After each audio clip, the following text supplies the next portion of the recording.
Nerds, Dama, nerds. What's up, nerds? I'm here again with my co-host MJ, like always, here for another exciting episode, as MJ would say, of Dama Nerds. We're here at episode 42. 42. Motherfucking 2. Yeah, so, I'm over here in Vancouver, chilling in my room. It is September 3rd, about 6:30, 13th year of Sander. Yes, it is. MJ, what's going on with you, buddy? Dude, I'm doing good. I'm, just getting ready, getting locked in for this episode. I had to do a little research, as we always do. This one, I was slacking a little bit, but luckily when I was having my breakfast, I dug in deep into some good tidbits that we're going to be bringing up with our guest. Today we have the one and only Max motherfucking Norcross. What's up, guys? Norcross. Great, beautiful intro there. I love it. We try, Yeah. Welcome to the virtual Dama Nerd studio, buddy. Yeah. Welcome. What's crazy about this is MJ's over there living in the future. We're saying September 3rd. He's over there in September 4th, right? It's Friday, man. I'm so psyched. Oh, I wish it was so Friday. Weird. Damn it. That's a good superpower. Just move ahead a day. Be in the future. Really. You guys want to know what happens? I got you. Yeah, right? COVID happens. Yeah. Dude, I was just thinking about it before. I was messaging my friends back in the States that I actually didn't talk to for a while. And they're like, yo, what's up? Out of the blue. And I'm like, dude, I think I got early COVID in February. And remember when we were talking, Rod? I forgot what episode it was, and I explained how I had this weird ass fever. Yeah, I remember talking about this. Yeah, and then the doctors were like, "Well, your throat isn't hurting or anything. You're not coughing, so we're gonna rule out COVID. That's not because your symptoms would be your throat hurts, you're coughing a lot and shit. But for me, it was runny nose. I'm like, but it was just a weird fever. And then I go back and I think I'm like, well, I did go to a concert just the week before.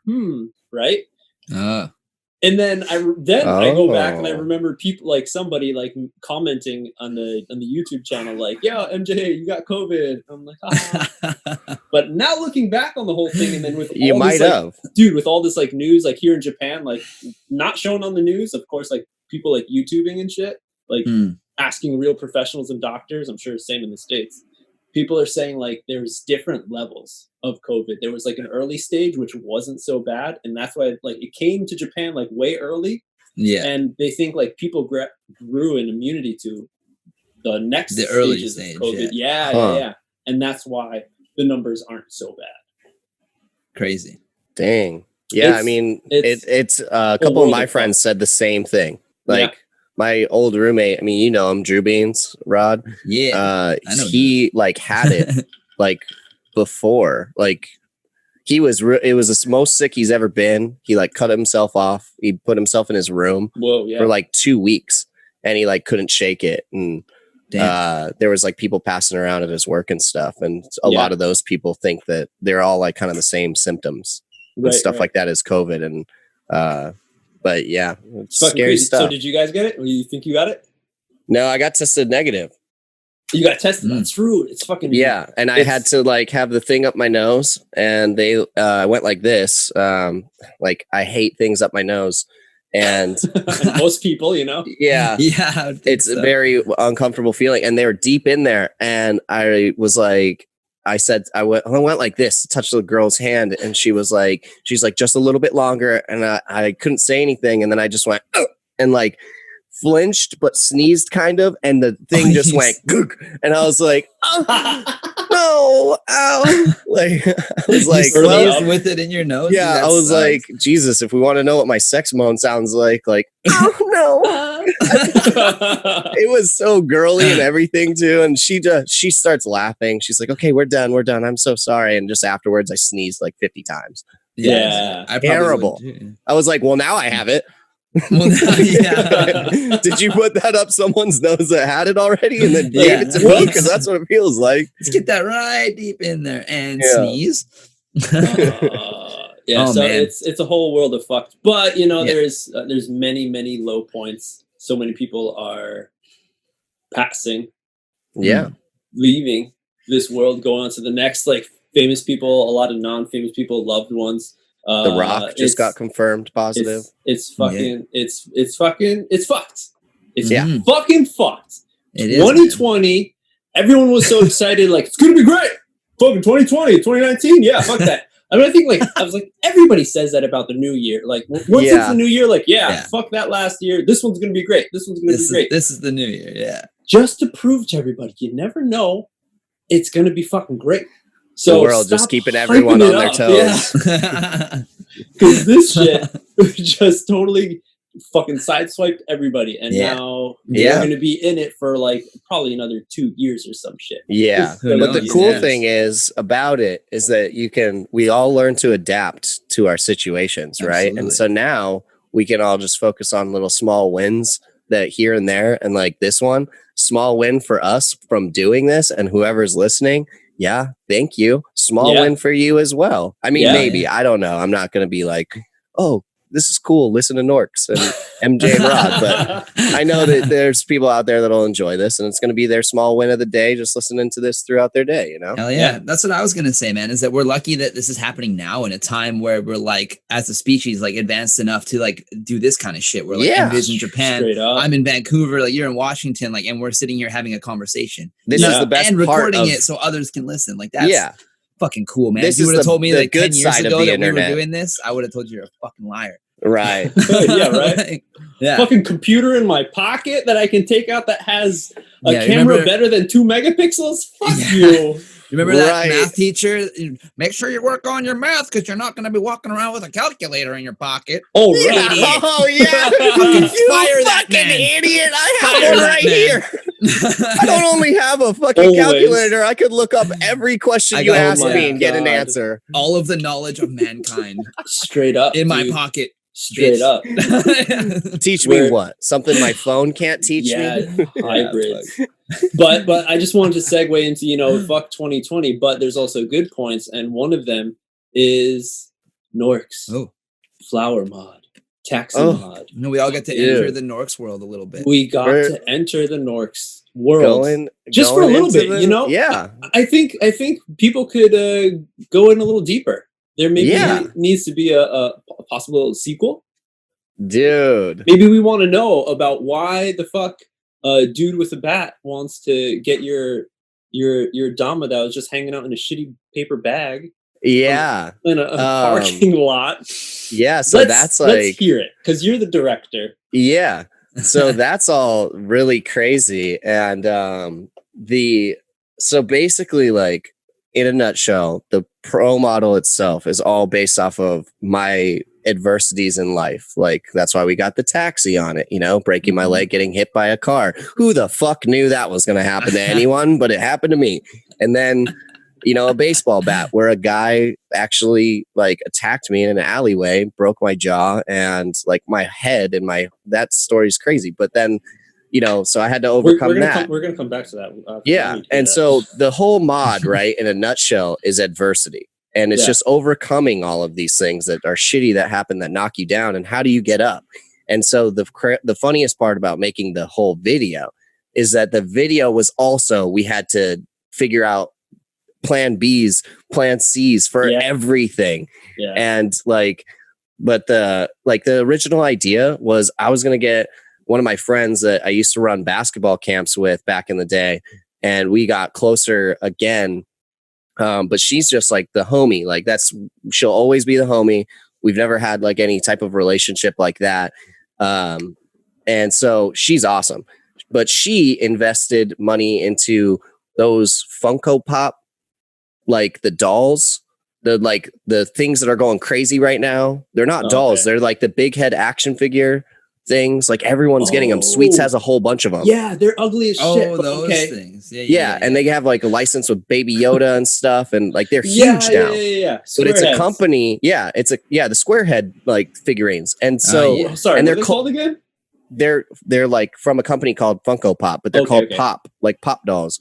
If nobody knows what they are, like look into it. They're huge, and then you'll be like, oh, Sweets has a bunch of those. Sweets loves them. It's Coda a company definitely has a couple of those. Yeah, it's a company that's based out of here, like in Everett area. So that's pretty close to she invested money. Anyways, doesn't matter. She made a lot of money from that and all this stuff. long story short, she has a McLaren. She bought one of the only 2 used McLarens in the United States. What? So she bought one. Yo, she has it with doll money. Yes, and other investments, but like that was a big one. And then so, anyways, she has a McLaren.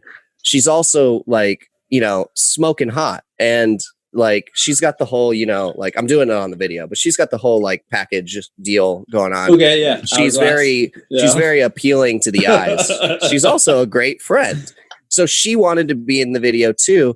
And I was like, oh, that would be cool if like I wore a suit and drove a McLaren up to this spot, and then we got out and she was going to wear it was going to be borderline like scandalous, but she was going to wear like see-through. She was going to have a see-through like starlit dress on that was Versace, and then underneath she was going to be wearing like this lingerie piece that you could barely see through. You know what I mean? Like, but you could. It was definitely provocative. All right, maybe you can send us pictures that we'll post on the nerds. Okay. And then she was gonna wear a fur coat over, so it was gonna look like some like king, like the Don mob boss type, shit. Some super swanky shit. And she was gonna get out with like a bouquet of flowers, and then she was gonna come up, and we were gonna do the movie magic where she hands me the flowers, and it turns into my mod. We were just going to do this tough ass stare into the camera, and the drone was going to be at her face and then just fly out and pan out to the rest. So that was the alternate beginning, but she called me day of filming. Yeah. Day of filming. And we had talked the day before and we were going to do it. That morning she found out that RIP, her ex-boyfriend and very good friend passed away, and was found in like a lake. And so she was one of the first people to find out. She's like, I can't get myself to do it. And I said, you know, she didn't tell me exactly why, but I was like, look, I'm not mad. Just, you know, if you got to take care of you, then that's what has to happen. You have to take care of yourself first. I said, don't even worry about it. This doesn't ruin anything, you know? And so when we got off the phone, I did like a slight outburst and I was like, fuck, like, now what? You know, like, and I know the guy too, and so it's like not fun for me that happened, you know, and like, but I had to like compartmentalize it really quick because we only had Cooper there for one more day. So I was like, and we hadn't shot anything yet. So I was like, dude, we have to do this. And I'm like, I have to like not be sad right in this moment. And it kind of sucked to be like, have to do that. But like Sal was with me, Sal Fratelloni, and he understood the situation. He's like, look, dude, yeah, that is sad. And like, I just kept checking in on her all the time while we were filming and stuff. And, but he's like, we got to get this done. And I was like, I know. And so we go and to my dad's house, ask for his Mustang. And I was like, dude, I wouldn't ask for this. And he like was super cool about it and let me use it right away. He said, bring it back whenever. I brought it back at like 3 a.m, actually 4 a.m. And then,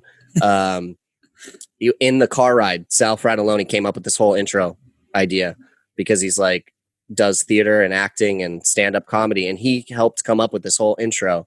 And then he was like, I think it'd be cool if we did the baseball bat thing, like I'm attacking you, but then like we do movie magic and change them into flowers, and that is actually representing me getting hit in the face for real life, getting hit in the face with a baseball bat, and then it changing to flowers because the kendama saved my life before.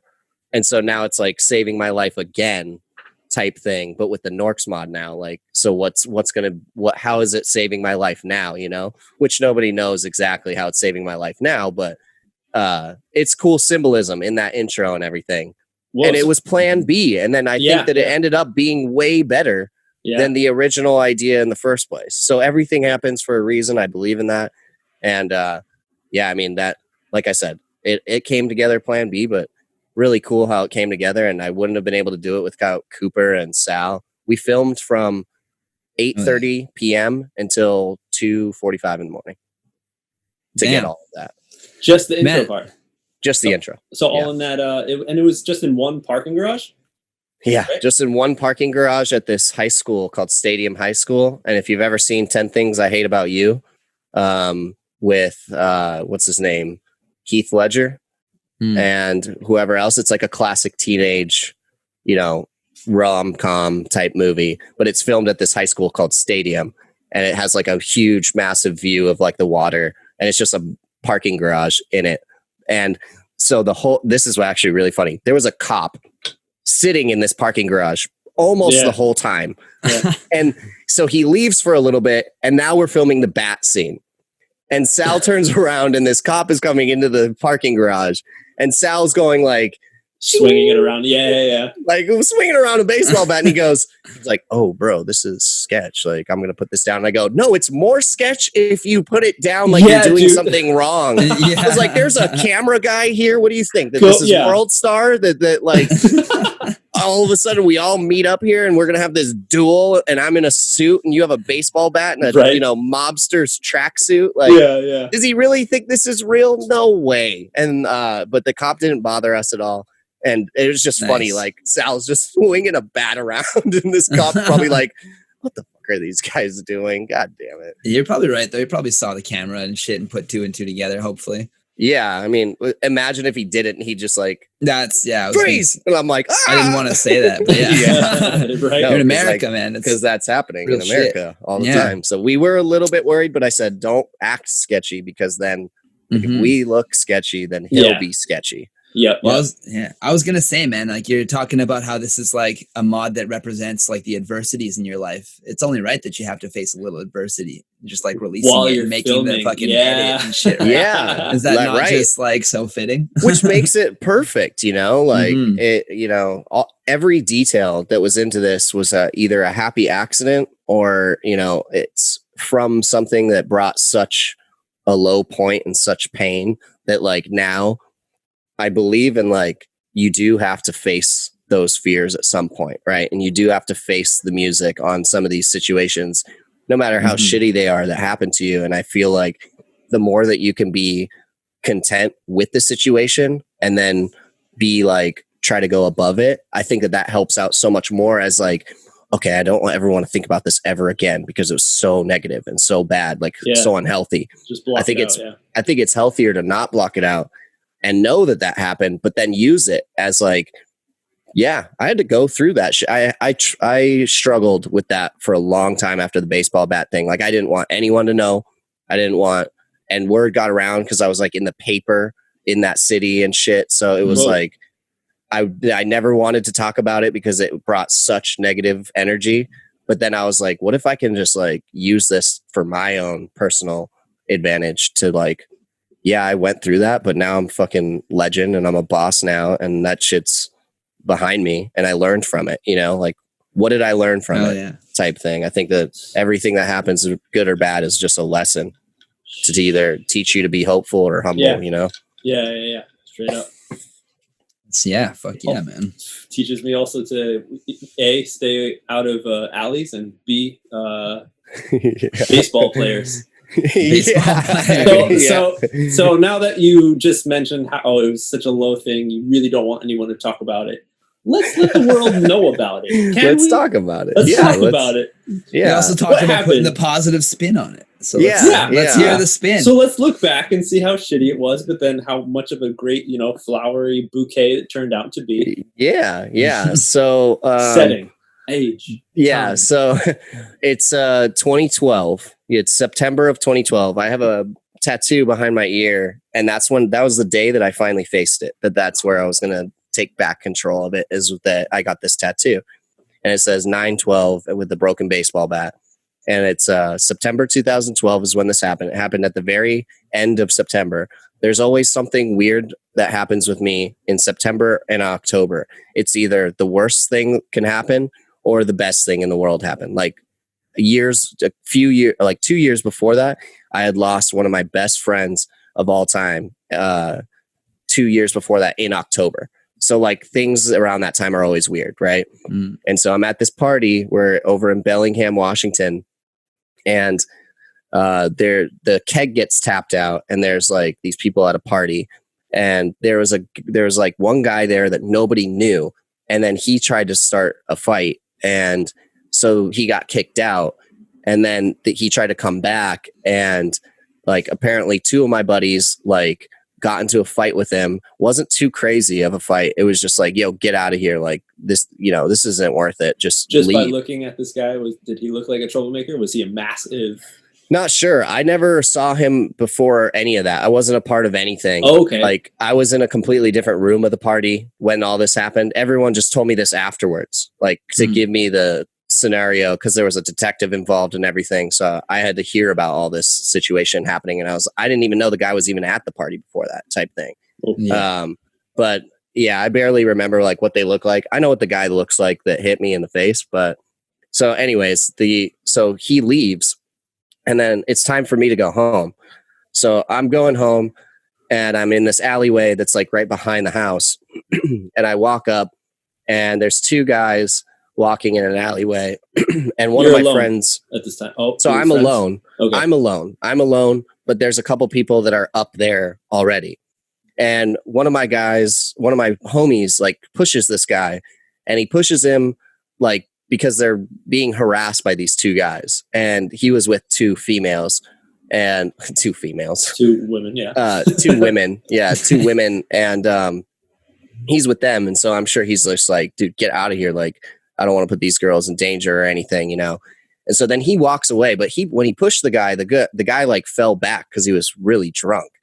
So the guy fell back onto his ass, and then my friend's walking away, doesn't know that he's getting up and about to charge him. So then I run up really quick, and I stop one of the guys, and I just like put my arm up on him, and then they both stop. Both these guys do. And the one guy looked pissed, and he's like, move. Like, you don't even have, like, you don't need to be here. Like, move. And then I just put my hand down, and I was like, hey guys, let's talk. It's over. Cops are probably coming. They always come to this, and I'm just trying to talk down, and they were listening to me. We were talking for about 2 minutes, and then the guy that was next to him, I had no idea, but he had aluminum baseball bat behind his fucking leg the whole time, and I had no idea. And I guess the guy got to a point where he didn't want to like play nice and be nice and have us all walk our separate ways anymore. So he just goes, boom, uppercuts me. I didn't even see it coming. Wasn't even looking at him. And I don't get knocked out, but now I'm deaf for 2 hours. 2 hours straight. I can't hear anything. All I hear is the loudest ringing in my ears ever. And I look down, I'm wearing a white t-shirt. I'm bleeding all over this white t-shirt. And then I scream out bloody murder. Like, I'm going to kill you, because like I was pissed, like more than anything, but I was in such pain that like the adrenaline didn't even affect me right now, but the blood was what made it real and scary for me. Yeah. So then I just immediately start like freaking out and yelling, and I'm looking around, and this girl that I've known for only 1 year at this point runs up and just hugs me, and she just holds me, and I'm bleeding all over her, and I'm bleeding out of my ears too. And like I blew out both my eardrums, so I'm bleeding everywhere. I'm bleeding all over her. She's wearing a white shirt too. It's weird, the things that you remember like in these moments, but I just remember blood was going all over us. And then she's like, I can only see her mouthing. I can't hear anything. Yeah. So she's mouthing like, let's go. Like, let's go back. And she took me back to the house, and my friend immediately is like, he's like really drunk. And he's like, get in my car. I'm taking you straight to the hospital. Like, you're fucked. Like, and the only reason why we even went to the hospital was because my chin was split open. My ears were bleeding, but we were more worried about the chin because the blood coming out of my ears was like kind of faint. But I mean, that's what we should have been alarmed about the whole time, like, because that's bad. Yeah, that's not good. And so he takes me to the hospital, and everyone's asking, like, this is when my hearing starts to come back. And we're at the hospital, and they're like, okay, well, we need to, like, what happened? They stitch me up.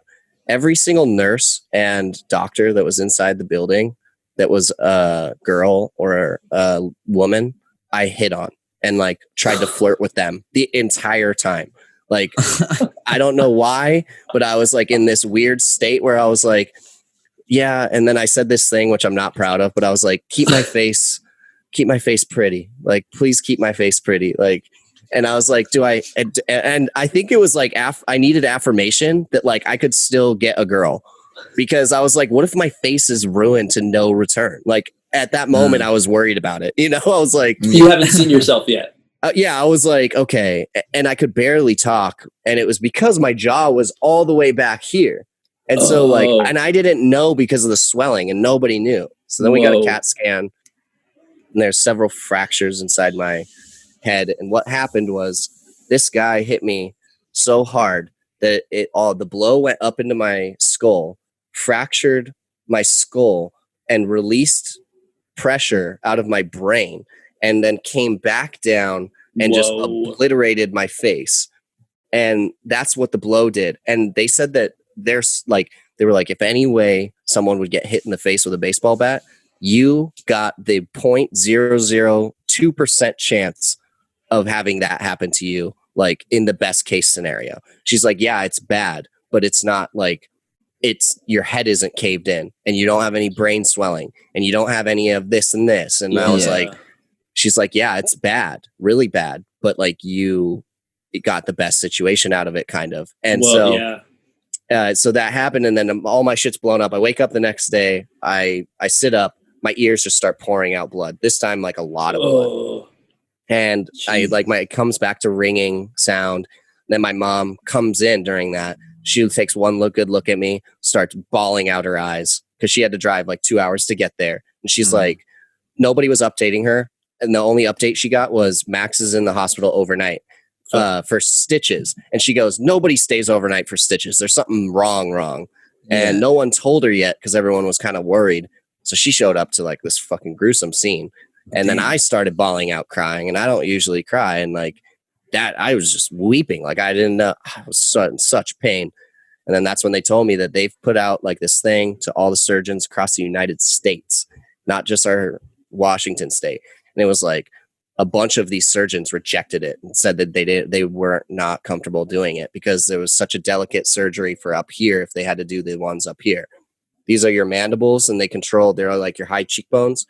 They control like your jaw movement and like your jaw, like how you chew and stuff. And if they had to go in and do surgery on that, I could be like 80% chance not have any more feeling in my face, like at all. Like it's a very risky procedure. And my left one was obliterated completely. And then my right one was just cracked. Like this dude did a number. And then we had to wait a week to get surgery. And I'm like trying to eat and I can't really move my jaw. They do the surgery. And after all said and done with all the surgeries, it was $860,000 worth of medical for just to do that. My parents only had to pay $2,000. The state paid for all of it because it's crime victim unit. So when Obama was in office, he put in this thing. It was a crime victim unit. And if you're a victim of a crime and they never caught the guy, then the state will pay for all the damages that were done to like help you out. Fuck yeah, you will. You want me to shell out $1 million? Like, no way. That's insane. Dude. And they only had to pay $2,000 for the like oxycodone or whatever it was that I was taking that I needed to take because it was so bad. Well, and that's why that shit exists. Yeah. And then I had about like 20 pills left. And I was like, all I'm doing for about 4 months, all I'm doing is just laying in bed, waking up every day, hoping it's over. Every day I hoped it was over. Like, not like myself, just everything that had happened. Yeah. And I woke up for the first couple months. I woke up with that dream every single night. I was tossed into a hell that I was so not prepared for and never knew that something like this existed, of being trapped in your mind, of an endless loop of a shitty situation that constantly plays over and over. And every time you want to go to sleep to make it go away, it's there waiting for you in your dreams. Scariest, worst thing that can ever happen to your head ever is what that is. It's indescribable, dude. You're trapped in a hell. Yeah. And that happened. And I woke up every day for like 2 months straight with my head jerking up like this, like I just got hit. It was so terrible, dude. And then I'm wired shut for 4 months. Sweets announces that they're going to do this kendama competition to become the next pro. We had been filming in a group called Kenmans ever since I started with kendama, and those videos are amazing. And that group was just killer. Every kid needs to be in a kendama group when they start out with kendama. It helps you so much. Yeah. We just loved filming together. We had not filmed for a long time for an edit because we all kind of went our separate ways, went to colleges and stuff like that. And so it was just different. And my homie hits me up that used to do all the editing, Parker Strom, original Kenman's member. Like, that guy was better than me when I was playing. And he hit me up and he goes, hey man, I know you're going through a lot right now, but if you ever wanted to go for this, I think that you're the perfect person to go for this. And I will like return and like edit your video for you if you want. And I was like, no way. I was like, should I? And then I went to the toilet because I had tried to play kendama. I played kendama before the baseball bat hit, and that's what we were filming Kenman's with and all that. And then I tried to play kendama sometimes when I was recovering, but I couldn't. So I had to take like a 4-month break because all the drugs I was taking were like making my balance terrible. I'd stand up and want to throw up. Also, I'm eating my meals through a straw for the first 3 months. So yeah, you're wired shut, right? My energy was low. At the end of it, I was down to 118 pounds. You could see the bones and all, like my shoulder. Like, I'm skinny already. I don't need to be skinnier. Like, it was like bones. Dude, it was the grossest looking I've ever looked. And I hated it. And I went and flushed down all the pills down the toilet. And I was like, you know what? Like, fuck this. And that was the day that I decided to take my own life into my own hands and like get it back and like give me something to work towards. So the sweets contest was that. And then I'm like, oh shit, I made it to round 2. Yeah. Like, what do I do now? And then I'm in round 2. And so now I got to make another video. And so that was like something that helped me out a lot, like getting through all that. And that was like my last surgery. I had just got out of my last surgery before I think I put in round 2 or something like that. And so I have all the metal outside of my mouth and stuff like that. And then I wake up one morning and I got announced to be pro. And it was like 6 months after I'd gotten hit in the face with a baseball bat. 6 months after I get announced pro. And then after that, I go on a couple trips. I went to Dama Fest. And that was amazing because I think that's maybe where I met you first, Rod. I think so. I was going to say, yeah. Maybe, but that was the same. I think that was the same night that Yord was doing that super long. Yeah, thing. We were all fucking in that like 3-story fucking. And then Royce was there, so I got to meet him, and so that was like all really positive vibes. Everything was like, I was like, damn, life is sick. Actually, like, I love this. Like, I can't believe this is happening. And then MKO happened a year after my first surgery, like the year anniversary of it. And then I fucking go in there and I win. And I'm like, no way. Like, no way did this happen. And the whole time I was in that competition, the only thing I looked at was the Dama and me. Like, there was nobody else. At any moment, there was nobody else. There was nothing in my head that was like, you know, distracting me or anything. I was like, I wanted it so bad that I only could see the kendama. I was like blacking out. Like, I blacked out through it. I don't remember a lot of the competition because I blacked out. Like, I was like on my grind, and then I won, and I was like, damn, this is what life is all about. Is like low points and high points. And like, I'm the one who decided that I'm going to bring my life back to something better. And then it just was happening. Like, I was like making it happen. Obviously there's other factors, other people that were helping with it, but it was like the moment without that initial, like, I want to change my life, without that initial attitude, you wouldn't have even been paying attention to those other people. Right. And I was dead ass. I was like, there's like, I'm at my lowest point. There's no way this can be better. Like, I wanted to give up. Like, I just was like, I'm just going to let this like eat me. I'm going to let this eat me up. And then I realized that that's where you go. You have a choice. You're a product of your environment, whatever that environment may be. Maybe you have, you know, shitty parents, and the shitty parents will like bring you up, and your childhood will be so shitty. You know what I mean? Like, how do you win that back? Well, there's a way. I don't know how, but like for you, for everyone, it's different. You're a product of your environment, though. You can either get sucked into that hellhole and like let yourself just lose and like get soaked into it, or you can be like, you know what? Screw this. Like, I'm going to rise up and overcome this situation. Like, this is me we're talking about. And you got to think about yourself as a fucking warrior. Like, you can withstand so much more than you think. And I'm perfect. I'm a perfect example to attest to that. Everyone's got their things. I'm not taking this away from anybody. But what I am saying is that, yes, I have been hit in the face with a baseball bat. So I can tell you that you are a warrior and you can withstand a lot more than you think and like be strong enough to pull yourself out of anything, which was what my lesson was to myself, I guess. Like, thank God for that guy for hitting me in the face with a baseball bat, because I wouldn't not be the person I am today. And I love this person because of what I've learned from all that, you know? So fuck that guy completely. And all I want to do is not kill you. But if you're listening to this, there was a while where all I wanted to do was readmit you to the hospital over and over and over and over and over again. But, you know, that's another. I overcame that too. I'm okay with him now. He's on my arm, actually. This, like, the sleeve that I have here, the Oni mask, like the devil mask that's on here. That's that guy. Like, that's him. And there's a phoenix that rises up above him on my arm. And that phoenix is my life afterwards. Basically the Sweets life. And then so I got that as a reminder. I got these tattoos as like a reminder, like, yep, I dealt with that and it's there for life and I can never forget it. But there's a reason why I don't want to forget this. Yeah. It carves you into who you are, dude. Yeah. Wow, that was heavy. Shit, that was heavy.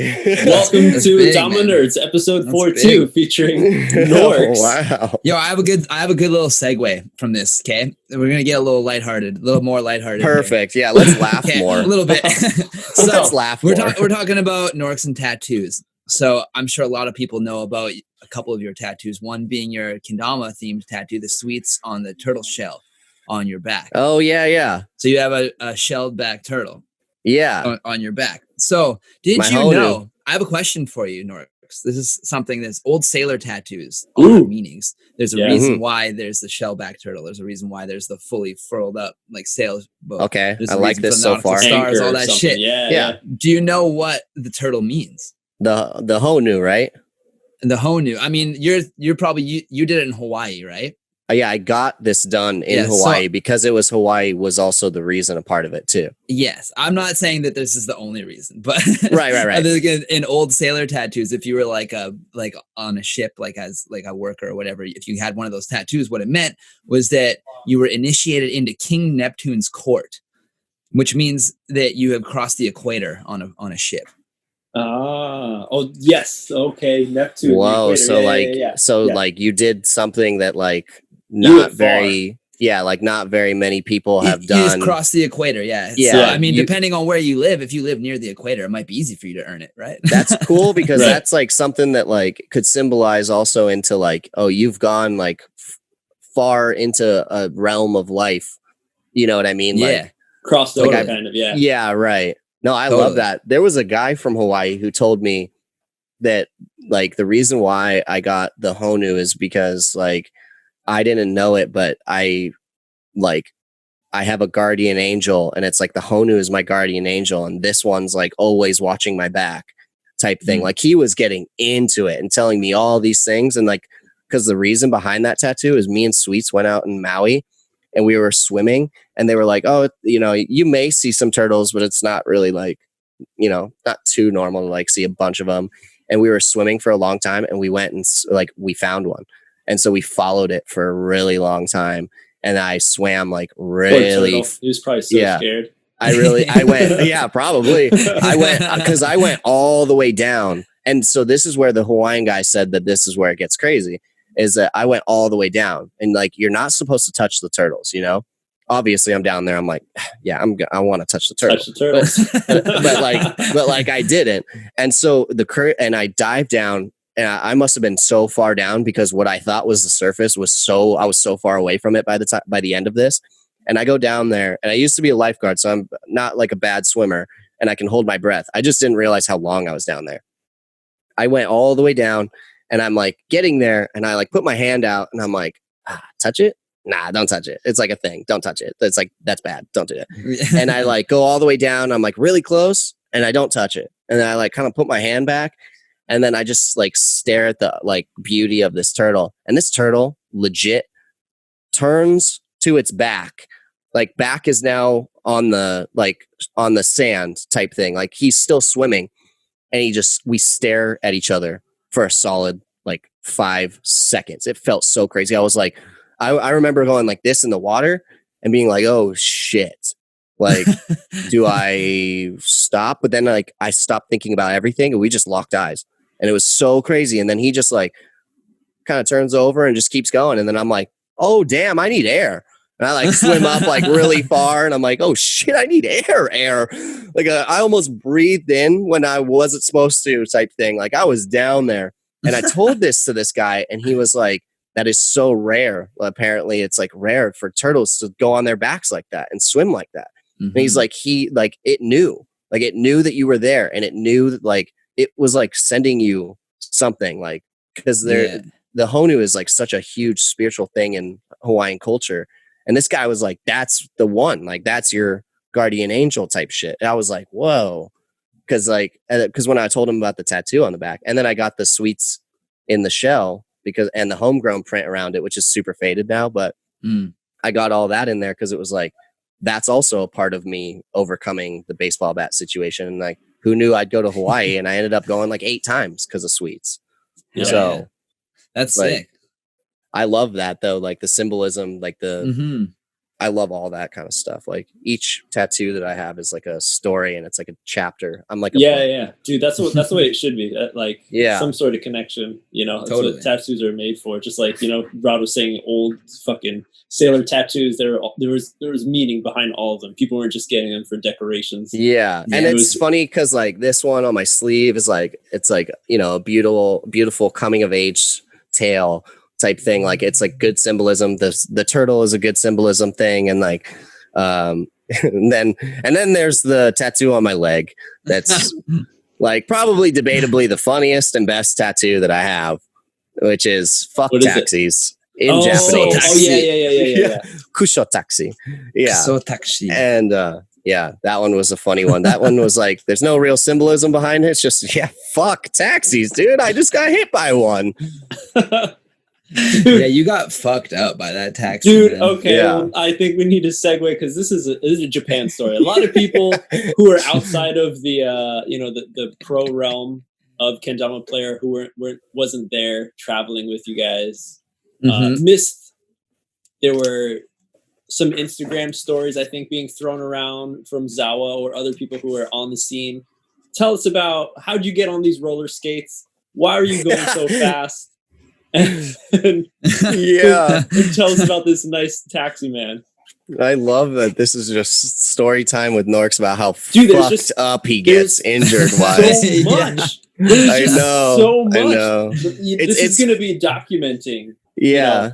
It's funny because like I never wanted these things to happen. But now that they have, it's like they're crazy stories. It's like I told some of these to some people that know both stories. They're like, bro, I don't even want to hang out with you like sometimes because I'm always worried something crazy is going to happen that day or like, but like also I don't know anyone that has like these kinds of stories. So keep telling me more. But no. So the taxi story. So first day in Japan, right? First day in Japan. Yeah. And the year before I climbed a crane and I climbed to the very top of a crane of a developed building. Okay. Not the animal. No, like an actual, yeah. And I climbed this crane, right? And me, Willie, and Brandon did it, but nobody went to the top, and I did. And then I took a selfie and I posted it, and Tamotsu was like, delete it ASAP. I posted it, and it was a selfie at night of me hanging above the streets. Like if I fell, I was dead.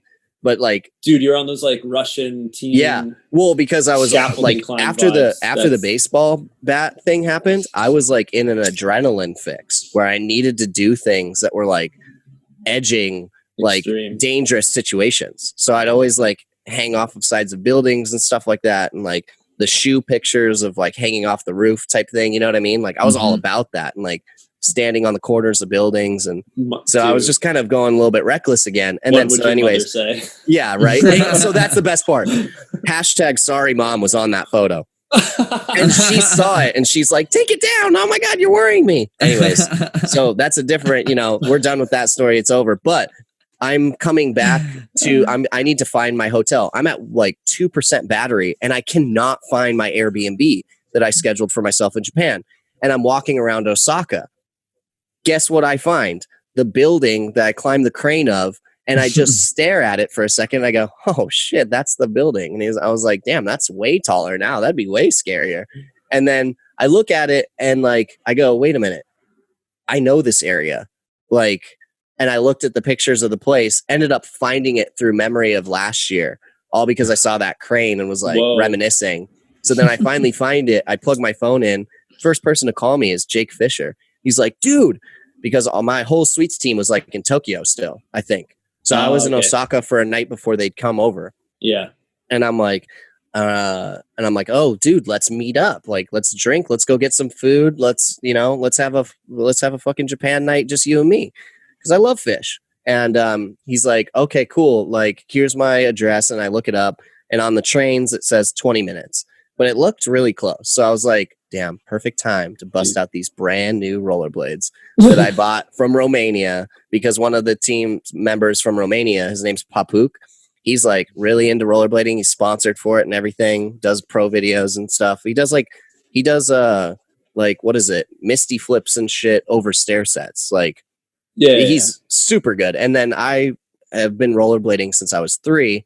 And then I quit when I was 13 because I got called gay at the skate park so many times. And it was just not, as well as other names. And then I actually got like beat up by these 2 skateboard kids that were like, they were fucking 12 or they were 14-year-old kids smoking cigarettes and just had like nothing going for them. And they beat me up. And then I was like, I'm done rollerblading. So this was my time to bring it back. And I was like, and I'm good. I'm really good at skating. I might not be good, like the best trick wise, but dude, I know what I'm doing when it comes to rollerblading, Yeah. And so then I'm like, okay, I'm gonna skate there. And I'm posting all over my story that I'm skating. I'm even doing 180s in the streets of Japan. And like, I'm doing 180s on the sidewalks and shit, like weaving through people going backwards and stuff. And I'm posting all this on my story. And then I don't have my phone in my hand at this point, but I am bringing it out all the time and checking where I'm supposed to go route wise. And it takes me to this road that's like definitely only cars are supposed to be like on this road type thing because it was a walking thing. But anyways, I decided to take the road instead of the sidewalk because the sidewalk was very choppy and the road was super smooth. Yeah. And I'm skating and on my playlist, Papa Roach comes on. What Papa Roach is it? What Papa Roach is it song? Last Resort? No, Last Resort. Last Resort comes on. And it's just like, so Last Resort comes on and no breathing. Yeah. And I remember it came on and I go, oh, fuck yeah. I'm about to skate as fast as I fucking can to this song. I'm about to get to, and I looked at the maps and I go, ooh, Jake Fisher's like 5 minutes away. Yeah, I'm gonna make this like 2 minutes. And so I'm like going, and then I'm coming up to this street and my light had just turned like red. It just turned red. And I was like, okay, I do this back at home all the time, skate in the street, blah, blah, blah, blah, blah. And then the other light, like I'm skating up to it and it's kind of a little bit of a long time. And I can see both directions, but there's this construction huge wall in the middle of the street. And to myself, I said, damn, if there's going to be a car, it's going to be behind that wall. And I am going to get creamed by a car because we're going to, and in my head, I'm saying this, like, we're going to both be going enough speed so that I miss him the whole time because of that wall. And then I'm like, as long as no car. You're just right now, your brain is deciding on to go through the red light? Yeah, my brain has decided. No, I'm going so fast. Yeah, I'm going so fast already. I cannot stop no matter what. It's either fly through this street and get through or stop and potentially, like, by the time I slow down and stop, I will be in the middle of the road stopped. Yeah. Like I had two choices. And so I chose to skate faster. And so I'm booking it. And this then is your last resort, bro. Yeah, exactly. and then right there, right behind the wall, just as I had said it, I see this taxi and I say to myself, fuck, but skate as fast as you can and try to beat it. Like try to beat this taxi because it's hitting you no matter what.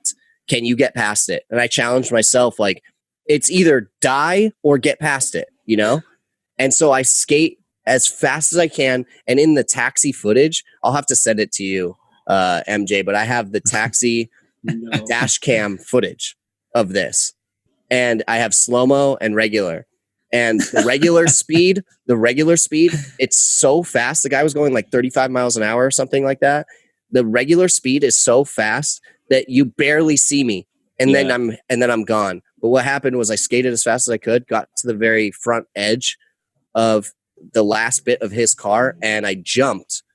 And you can see me skating through it. Like, like it's so crazy. And then I jumped. You passed, I most jumped. of the car. Right. I passed most of the car except for the last 10% of that car. And then that right headlight hit me. But where I was looking for taillights, I should have been looking for headlights. And where I was looking for headlights, I should have been looking for taillights. And then that's when I was like, oh, that's going to be this car behind this wall. Dude, it was a whole conversation I had right before all that happened. It was crazy. Like and then I jumped. Seconds, and then I jumped, get hit, and I'm in the air, and I go, yep, you just got fucked again. And like he hit my leg. Both my skates go completely flying. My wallet flies out of my pocket. Yen is everywhere. Like it's everywhere. Everything is everywhere. My phone was like basically a mile away from where I was out of my pocket. Oh, yeah. And it was like, dude, I had a yard sale in the fucking in the middle of the street of Japan. And when I got hit, as I'm flying through the air, I hear one guy go, I'm going to try to do this with the microphone as best as I can, but I hear this as I'm flying through the air from this Japanese man. Oh, fuck. Just off to the side, and he just yells it. And that's all I hear in my head because I'm saying the same thing. And then I land, and one of my skates went into the sidewalk where people were. The other skate was on the other side of the street. Your skates flew off. Yeah. First guy on the scene is the guy who hit me, the guy in the taxi cab. And he was picking up all my money, asking me if I was okay. He's like about to cry. He was so scared. And I said, "Is your car okay?" And he didn't know very well of English. And I was like, "Is your car okay?" He goes, "Yeah, but you." And I was like, "Yeah, I'm fine." I get up, I pick up all my shit. I start walking about a block. Best part, I called Jake Fisher and I say on Facebook video or chat or whatever. And I'm like, "Yo, dude, Jake, I just got hit by a car, dude. I need you to come find me. I can't go any further." And he's like, "Oh yeah, that's cool, dude."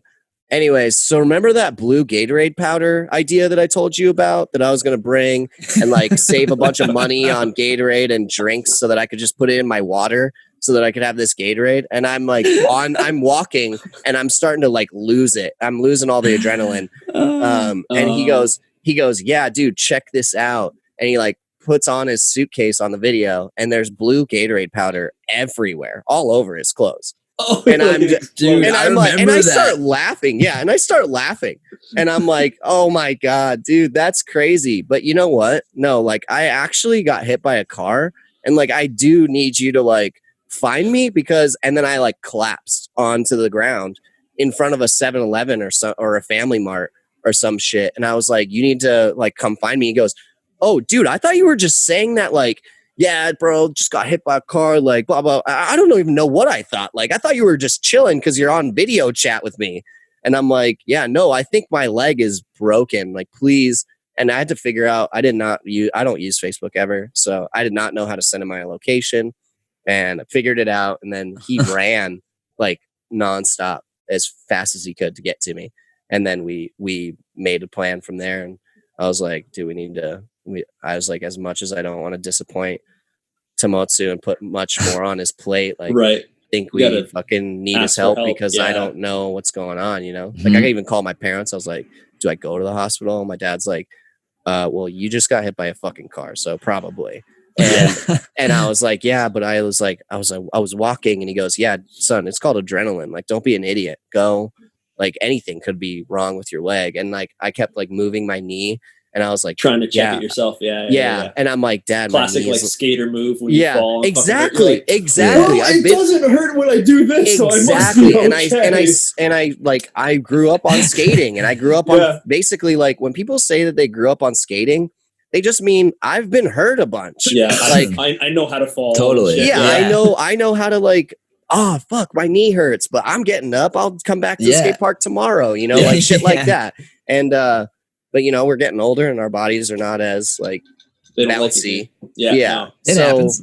But then we go to the hospital. Tamatsu helps me take care of all that and like got put into a cast. I had to be on crutches and then, you know, going around Miyajima Island on a wheelchair. I had a choice though. Everyone was like, so are you going to go home? And I was like, fuck no, I'm not going home. I'm on day one of 2 weeks. Like, of course I'm going to go. And I was like, I'm not missing Japan. Like, you want me to go home and just be sad and depressed and not get my Japan experience or deal with me being, you know, slowing up the group, which is so funny because in kendama, you hate it when someone slows the group up like that. When you got to get on trains, you got to get to the bus by this, you got to be there by this. We're walking upstairs with our luggages. It's a hellhole of an experience, that part of KWC, you know? And then I endured all that while with a broken leg. So I'd have, you know, people help me out and brought my like big bags. And you came to the beach. You came to the swimming beach on Miyajima Island. Me and that's Rick where I started the whole way. Yeah, that's where I started posting up pictures of like me in front of situations that would be really fun to go on or like things like that. So I posted like a picture of me on the beach in my wheelchair looking like this, like all sad and shit because I can't go swimming while everyone else is swimming. And then did I take that picture? I think I think you did. I think you did. I think you were down to push me. You pushed me out to the beach. I pushed you to the and then I think I remember being like, okay, like I'm ready to go back now. It's like the picture's over. Yeah, and we're like, all right, see you, Norks. And like in front of KWC, like the arena, I'm on crutches and my arms are like this. Like, what the fuck am I supposed to do with all these stairs? That sucked. Having to walk up and down. You know what? There's a really good part of this story use the too. Elevator? Oh, what?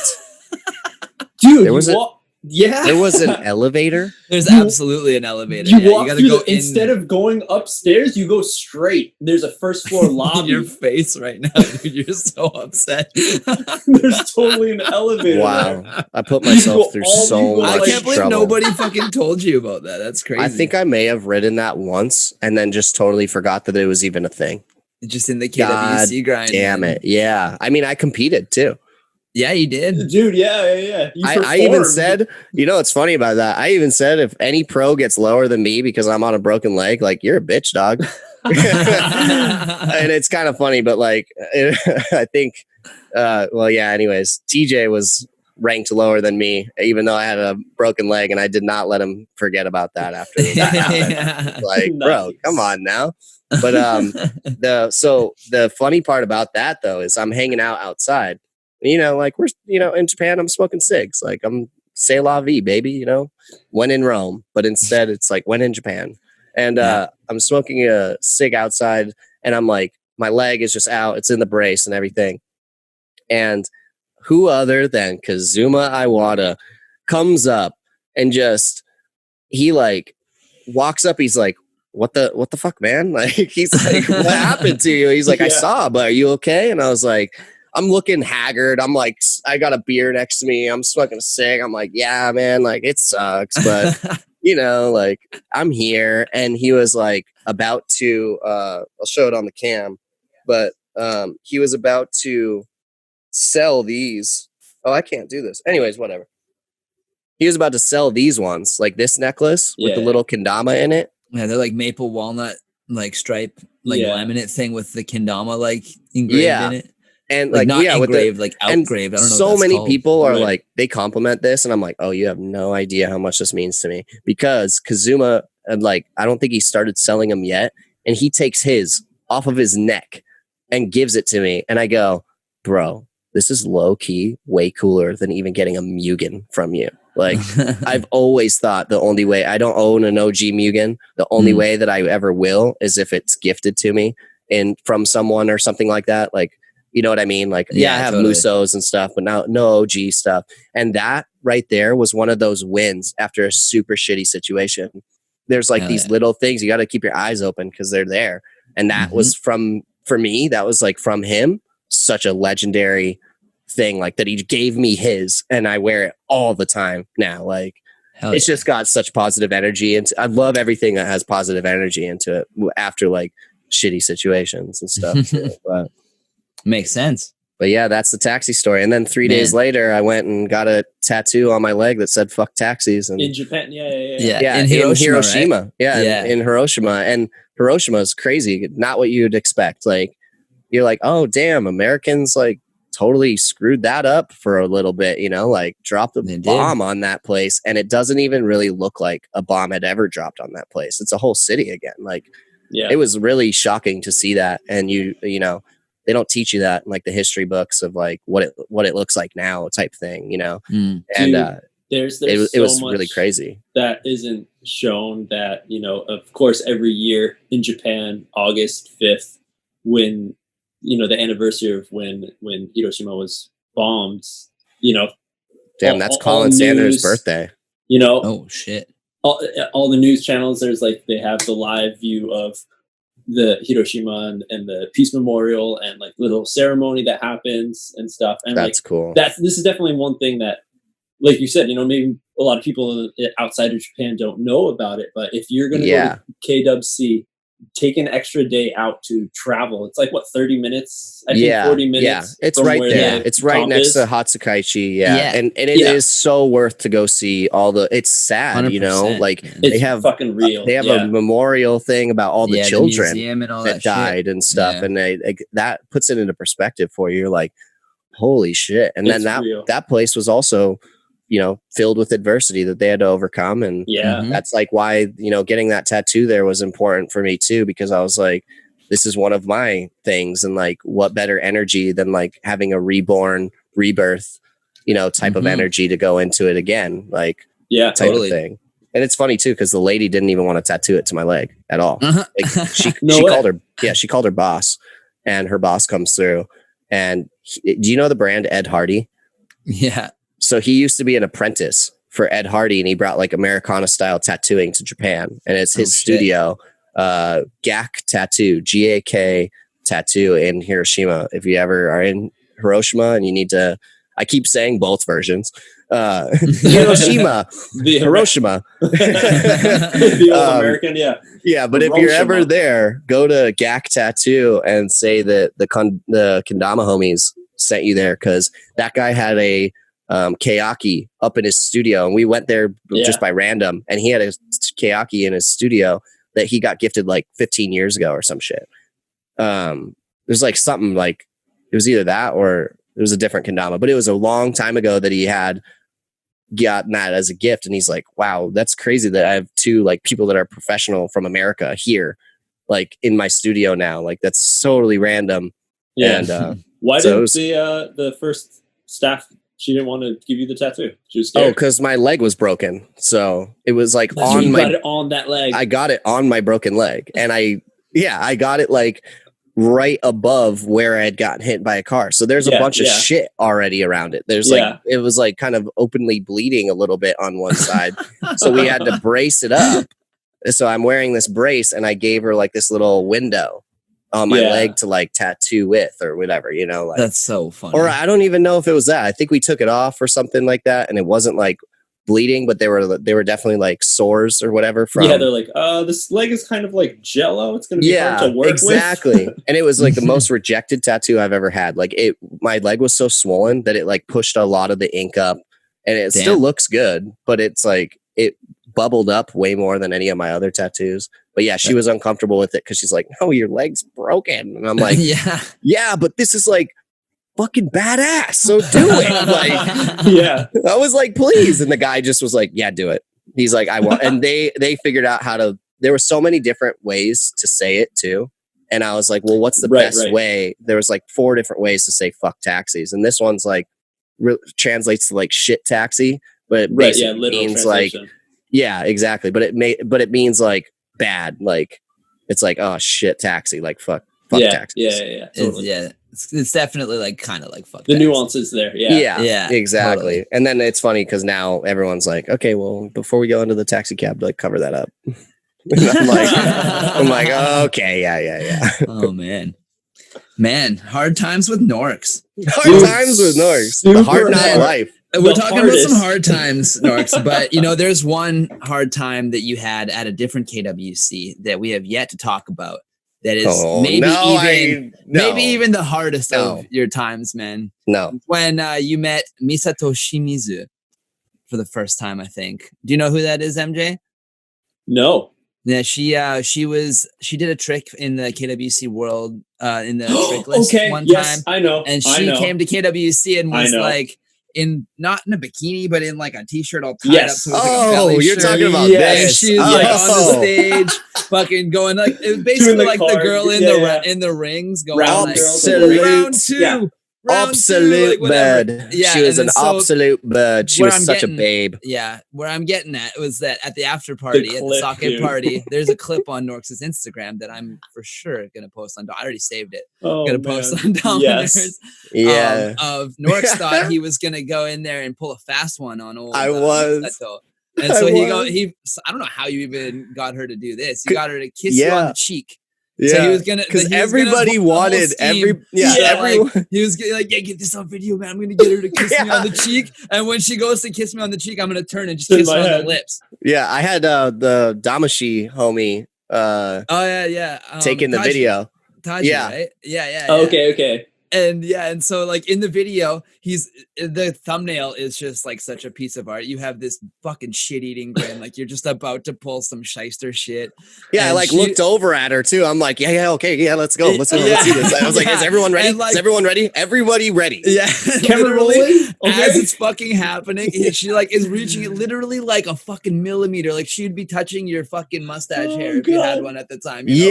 And like you're about to do the turn and the fucking lights go off and they're just like, okay, the party is over. And you're just like, because we told her it was going to be a picture. We told her it was going to be a picture. So she was like getting into position and I was like, okay, I'm going to let her sit there for like 1 second. And then I'm just going to turn and just kiss her right on the mouth. And and then the lights went out and it zooms into my face, just like this face. It just goes, dude. Like, are you serious? Dude, it's so Are you good. serious? It's so like, good. And it was like, all right, party's over. And I was like, no. Like, I almost got the fucking kiss that everybody literally wanted. Everyone wanted it. And I was like, I want it to be me. Yeah, Rod. I think you were standing right there watching the whole thing live. I think I was, dude. That shit was hilarious. Because I mean, you know how the sake parties get. That was after a couple. They get wild for sure. Yeah, max. And then I go chug some sake, and I'm like, oh, I got the best idea. That video, dude. I was like scrolling your Instagram and shit, like looking for some shit, like old stories, and whatever. And I just happened upon that thumbnell, just like going kind of. I resurfaced that clip a few times. That clip is too fucking. It's a gold. It's like, it's one of those. You know what? I should put that like on a TikTok or something. Yeah, because that's one of those like circumstantial videos that like you can't ever recreate that moment, and it was also genuine that like whoever sees it would be like, oh, that sucks, dude. Like she is a babe, dude. Oh man. When the parents come home from the party. Yeah, actually. Lights off. Yeah. Man, so like I noticed when I first started talking about a hard time at KWC in Japan that you got a little upset for a second there. Thinking about something else. So you're thinking about a different story, which I know you're less stoked to talk about. But this is a good one nonetheless. Oh man, is this really the one? Yeah, this one also involves Willie P. If you remember, the two of you on the bus. That is this story. when we were going to, so everyone knows the KWC. You get on the bus, you do the little tour. You got to drive to Hiroshima. Yeah, the whole. And it's like a 6-hour drive. Yeah, it's a long drive from Osaka. And there's stops along the way, but there's only like 4 stops or something, 5 stops or something like that. Yeah. So like you're on the bus for like an hour or some every time. A lot of tunnels, go through a lot of mountains. A lot of tunnels. Yep. Too many tunnels. So and they're really long. Yeah, they're really long. Yeah, you're going go through the mountains, dude. A lot of people, approach this differently. Some people are like, we're like, exactly we're so hyped. Like, well, like some people are like, we're like so tired. Like, we're just gonna get some sleep, and then when we get there, we can like have a party or whatever. Norks was the first group where he was fucking hyped. Party. Him and Willie were fucking drinking strongs, and they were just like, why aren't you guys drinking and getting rowdy with us and having fun? What the fuck? We're in Japan. I was getting mad. It's funny because somebody beaked you. It was like, Max, I know. Shut up, man. We're trying to fucking sleep. It's because I picked up a whole bag of beer and a 6-pack of tall strongs. Like, yeah. For me and Willie. And then you started the chunnel, which for those in layman terms, the chug tunnel. Man. Yeah, either chunnel or chuggle, but yeah, it was like, you know how people before bridges and stuff, or like those tunnels, they're like, all right, well, hold your breath. Yeah, no, me and Willie instead were like, all right, well, you got to chug the whole way through the tunnel. And you were like, the tunnel's coming. Like, you got to do it or your mom dies. And I kept looking behind me all the time. Everyone got their beers ready. You ready? We're getting to the tunnel. Everyone's literally like, bro, stop. Like, stop. Because I think this is after KWC. No, I think this was on the way, wasn't it? No, this is after. This is like coming back home, I'm pretty sure. Oh, maybe, yeah. I think it was this trip because I was like that because I had no more responsibilities with sweets. Like every year I'm always doing all the social media and like helping Coop film things. We're filming for an entire edit during this time. Yeah. Mm-hmm. And then I'm also trying to be like a responsible captain that like, can be able to like be a leader of the squad at least, like in some capacity. Say hi to all the fans. Yeah. I don't know why anyone trusted me to be that guy, but here I am. Certainly let loose on that bus, and buddy. So I think that's why is because I was like buttons. I was like, okay. I was like, I can take a break. I was like, I could take a break. This is my off day, so that's why I was getting so. And then I seem to remember you clutching. Actually, there was one other thing that happened before the bag was you had to pee real bad, real bad. And this is the year that Yuka was furious with me. Yeah, Yuka was not stoked. Yeah, but like I said, there's only so many stops on the tour. So so you grabbed a fucking bottle, pissed in the bottle. No, right next to Christian Fraser. Was it Fraser? Yes, and you were like Fraser sitting next to me. Was it Fraser or was it Shane? You're like, close the lid for me. It was Fraser. It was Fraser. Oh, and Fraser's like, no, I don't want to touch that. And then like, I think he ended up helping. And I was so like faded that day that I don't really remember. But then I remember taking this pee bottle that was full almost to the top, still, warm because I just pissed in it. And I remember like, I was like making a joke that I was going to throw it. And then Sam Cannon was like, don't you fucking throw that thing. And I was like, yeah, I was just drunk me, which is funny because my Wase says that my drunk personality, his name is Mario. It's drunk ass Norks. And he just says, okay, Mario, chill out. Like when Wase's telling you to chill, you really need to chill.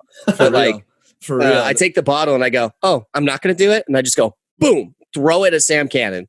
He like either caught it or like let it go by him. He grabs it, just throws it to the front of the bus. Like this piss bottle is being flown everywhere. And, but it never exploded. Thank God. Or else that would have been a whole nother level. Oh man, that would have been so bad.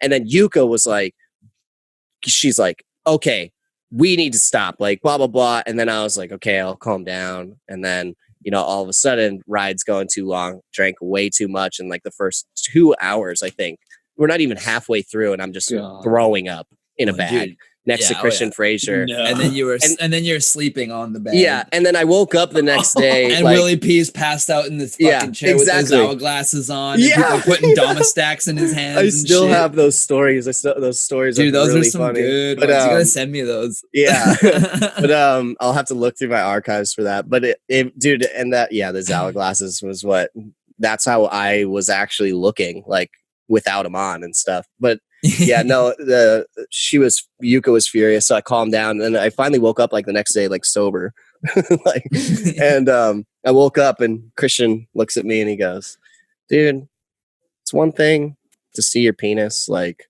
in the onsen. It's another thing to see it right next to me pissing into a bottle that you just ended up throwing on the bus. And I was like, oh God. So yeah, I guess everybody on the Dama Nerds knows about that story. Yeah. Yeah. Shit. You just filled with them, dude. Piss. Yeah. I had to regain Yuka's trust on that one after that one. She definitely wasn't a fan of me for a little bit. So the whole time it was just, you didn't get anybody else to join you and Willie in the escapade? No, not really. Not even like that level. No, not at that level. I mean, dude, it was to the point where everyone was really tired. Even Rolf rejected my offer. Like, I think Rolf was on the bus, and Rolf was like, dude, no, like, I can't. He's like, we out here. No, man, I can't do it. Oh, shit, all right, fine. Oh, God, my dude. I can only imagine you. God damn it, dude, she was not having it, dude. When you first brought up that other story, I go, great, here it is. And then I ruined it. I made it come up because I went, oh, great. I mean, that one was on the list anyway, buddy. It was coming out. Ah, shit, fine. if not for anyone, at least for C. Frage. He endured it. He's a good homie. Yeah, he didn't sell you out nothing. He fucking helped you put the lid on your pee bottle. Yeah, dude. Whatever. And then just gave you shit the next day when you were sober. It's like, dude. Yeah, cool, you know, when you're on a different level of bros, when you like see each other in the onsen and you're like, all right, like, because it's just such a normal thing and you embrace the Japanese culture so much that you're like, yeah, this isn't weird that all my homies from the internet are like in the same room naked. Like, it's not weird when you're there. It is for your very first time. You were a part of my very first onsen experience. Yeah, was that? And I tried going in with my boxers with Yumi and Sweets. Oh yeah, remember? Yeah, that's right. And I'm about to go in with my boxers, and you're like, whoa, Narcy, no, like all off. And I was like, wait, what? And I turn around, and you guys have towels on, and I was like, wait, so y'all are like naked under this? And like, naked. Yeah, and then that was my first experience, and I was like, oh, okay, like definitely a little bit weird, but then like right after that, you don't give a fuck because like. It's such a weird experience to like be okay with that because there's nothing like that here, like in the United States or Canada, really. I think. And I mean, look at you now, dude. Now you're on the team of the dick flicking world champions. Oh, come on. Come on. We're not going to do that story, are we? I don't know. Are we? I'll let you tell it. Buddy. Oh, man. Oh man, such an inappropriate story. It's not that bad. It's pretty. I think it's pretty. No, it's the Dama Nerds. It's the Dama Nerds. Oh man, just throw you under the bus with these two. But it's a good one. Okay, we're talking about Awase. I forgot about this story. You mentioned Awase, and then it's perfect timing. It's perfect timing because I'll show you guys something after you tell. You're going to tell the story, Rod, because I'll you're a judge. Story. Yeah, I was the main MC / judge appointed. Yeah, you and Alex Smith. Yeah, and so basically, what happened was Zawa made a team, and he challenged the Sweets team to the world. What was the Kintama World Cup? Yeah, Kintama World Cup. Yeah, and Kintama means dick and balls in Japanese. So it was it was you go to the onsen, and it was a dick flicking contest, and it was like 4-on-4. You had to take a dick flick. No, 3-on-3. Was it 3-on-3? Yeah, it was 3-on-3. But what you're missing is the lead up to all of this, that there was like a note. Yes, this is what I was getting at. Yeah, it's like so those are the rules or whatever. You had to fucking flick people. And anyway, so yeah, you're right. I'm missing the note. Zawa sent them a note and was like, "You have to fucking like battle us in the onsen, or you'll be pussies for life, or something like that." In Japan, you will be considered pussies forever. Yeah, and it's all because like somebody flicked somebody's dick during. Like the KWC or something. It was either Wase or it was Zawa. It was like, probably one of those. And then I think Sweets got Zawa just randomly. Oh, like then, over the pants dick flick. Like yeah. And then Zawa took huge offense to that. Even though he does that kind of stuff all the time. And he's just like, no, don't ever try to step to me. And we had to have somebody that could like read the note because it was all in Japanese. So we were like, what is this? Like, it was like slid under the door and everything, I think. Like, we were like, what is this? And anyways, long story short, it ended with Awase fucking bringing Zawa down Because the rules were you had to take the flick and you weren't allowed to flinch or like show emotion or make a face. You had to just stand there and fucking take it and not fucking move. And like, you know, the judges, we were like looking for, you know, you make a movement, you fucking, if you look like you're hurting, I'm fucking. Did you volunteer to be the judge? No, I got appointed by Zao. I had no choice in the matter. Yeah. And the other rule was it had to be clean contact. There's no fucking sack flicking, no like, you know, it has to be full clean contact. Keep a straight face. Yeah, also the flick too was like you had to like flick. You couldn't you couldn't move, like you couldn't like get a boost. Arm. Yeah, you couldn't like do like a move your arm flick. I mean, that story is so inappropriate, but yeah, like it's crazy, but that shit happened. That shit really happened. There was a bunch of dudes in an onsen face to face, standing up in knee-high freaking water. I'm telling you, it was all out on the table. It was all out in the onsen. As more as it's ever been. It was already all out in the onsen, but this time it was a little bit more all out. Dude. Yeah, but the best though was like the intro, like so like the Glowcan team or whatever, Zawa team fucking Zawa was in there already, whatever, they're all doing their quiet. Oh yeah, in the onset. And you guys had fucking Eye of the Tiger playing on a goddamn boombox, coming wearing the robes, just fucking. That was my idea. And people that didn't know what was going on were like, "What is happening?" And other people that knew what was going on, they were like, "Oh, we need to get to the onsen. Get to the onsen." I had a headband on and everything, and I was like running through like this, like, and I'm like punching the air and shit, and Wasei's getting ready. But yeah, at the end of all of it, there was like a couple rounds, and then it came down to Wasei and Zawa, and Wasei, the Mike Tyson of Kendama, like of dick flicking.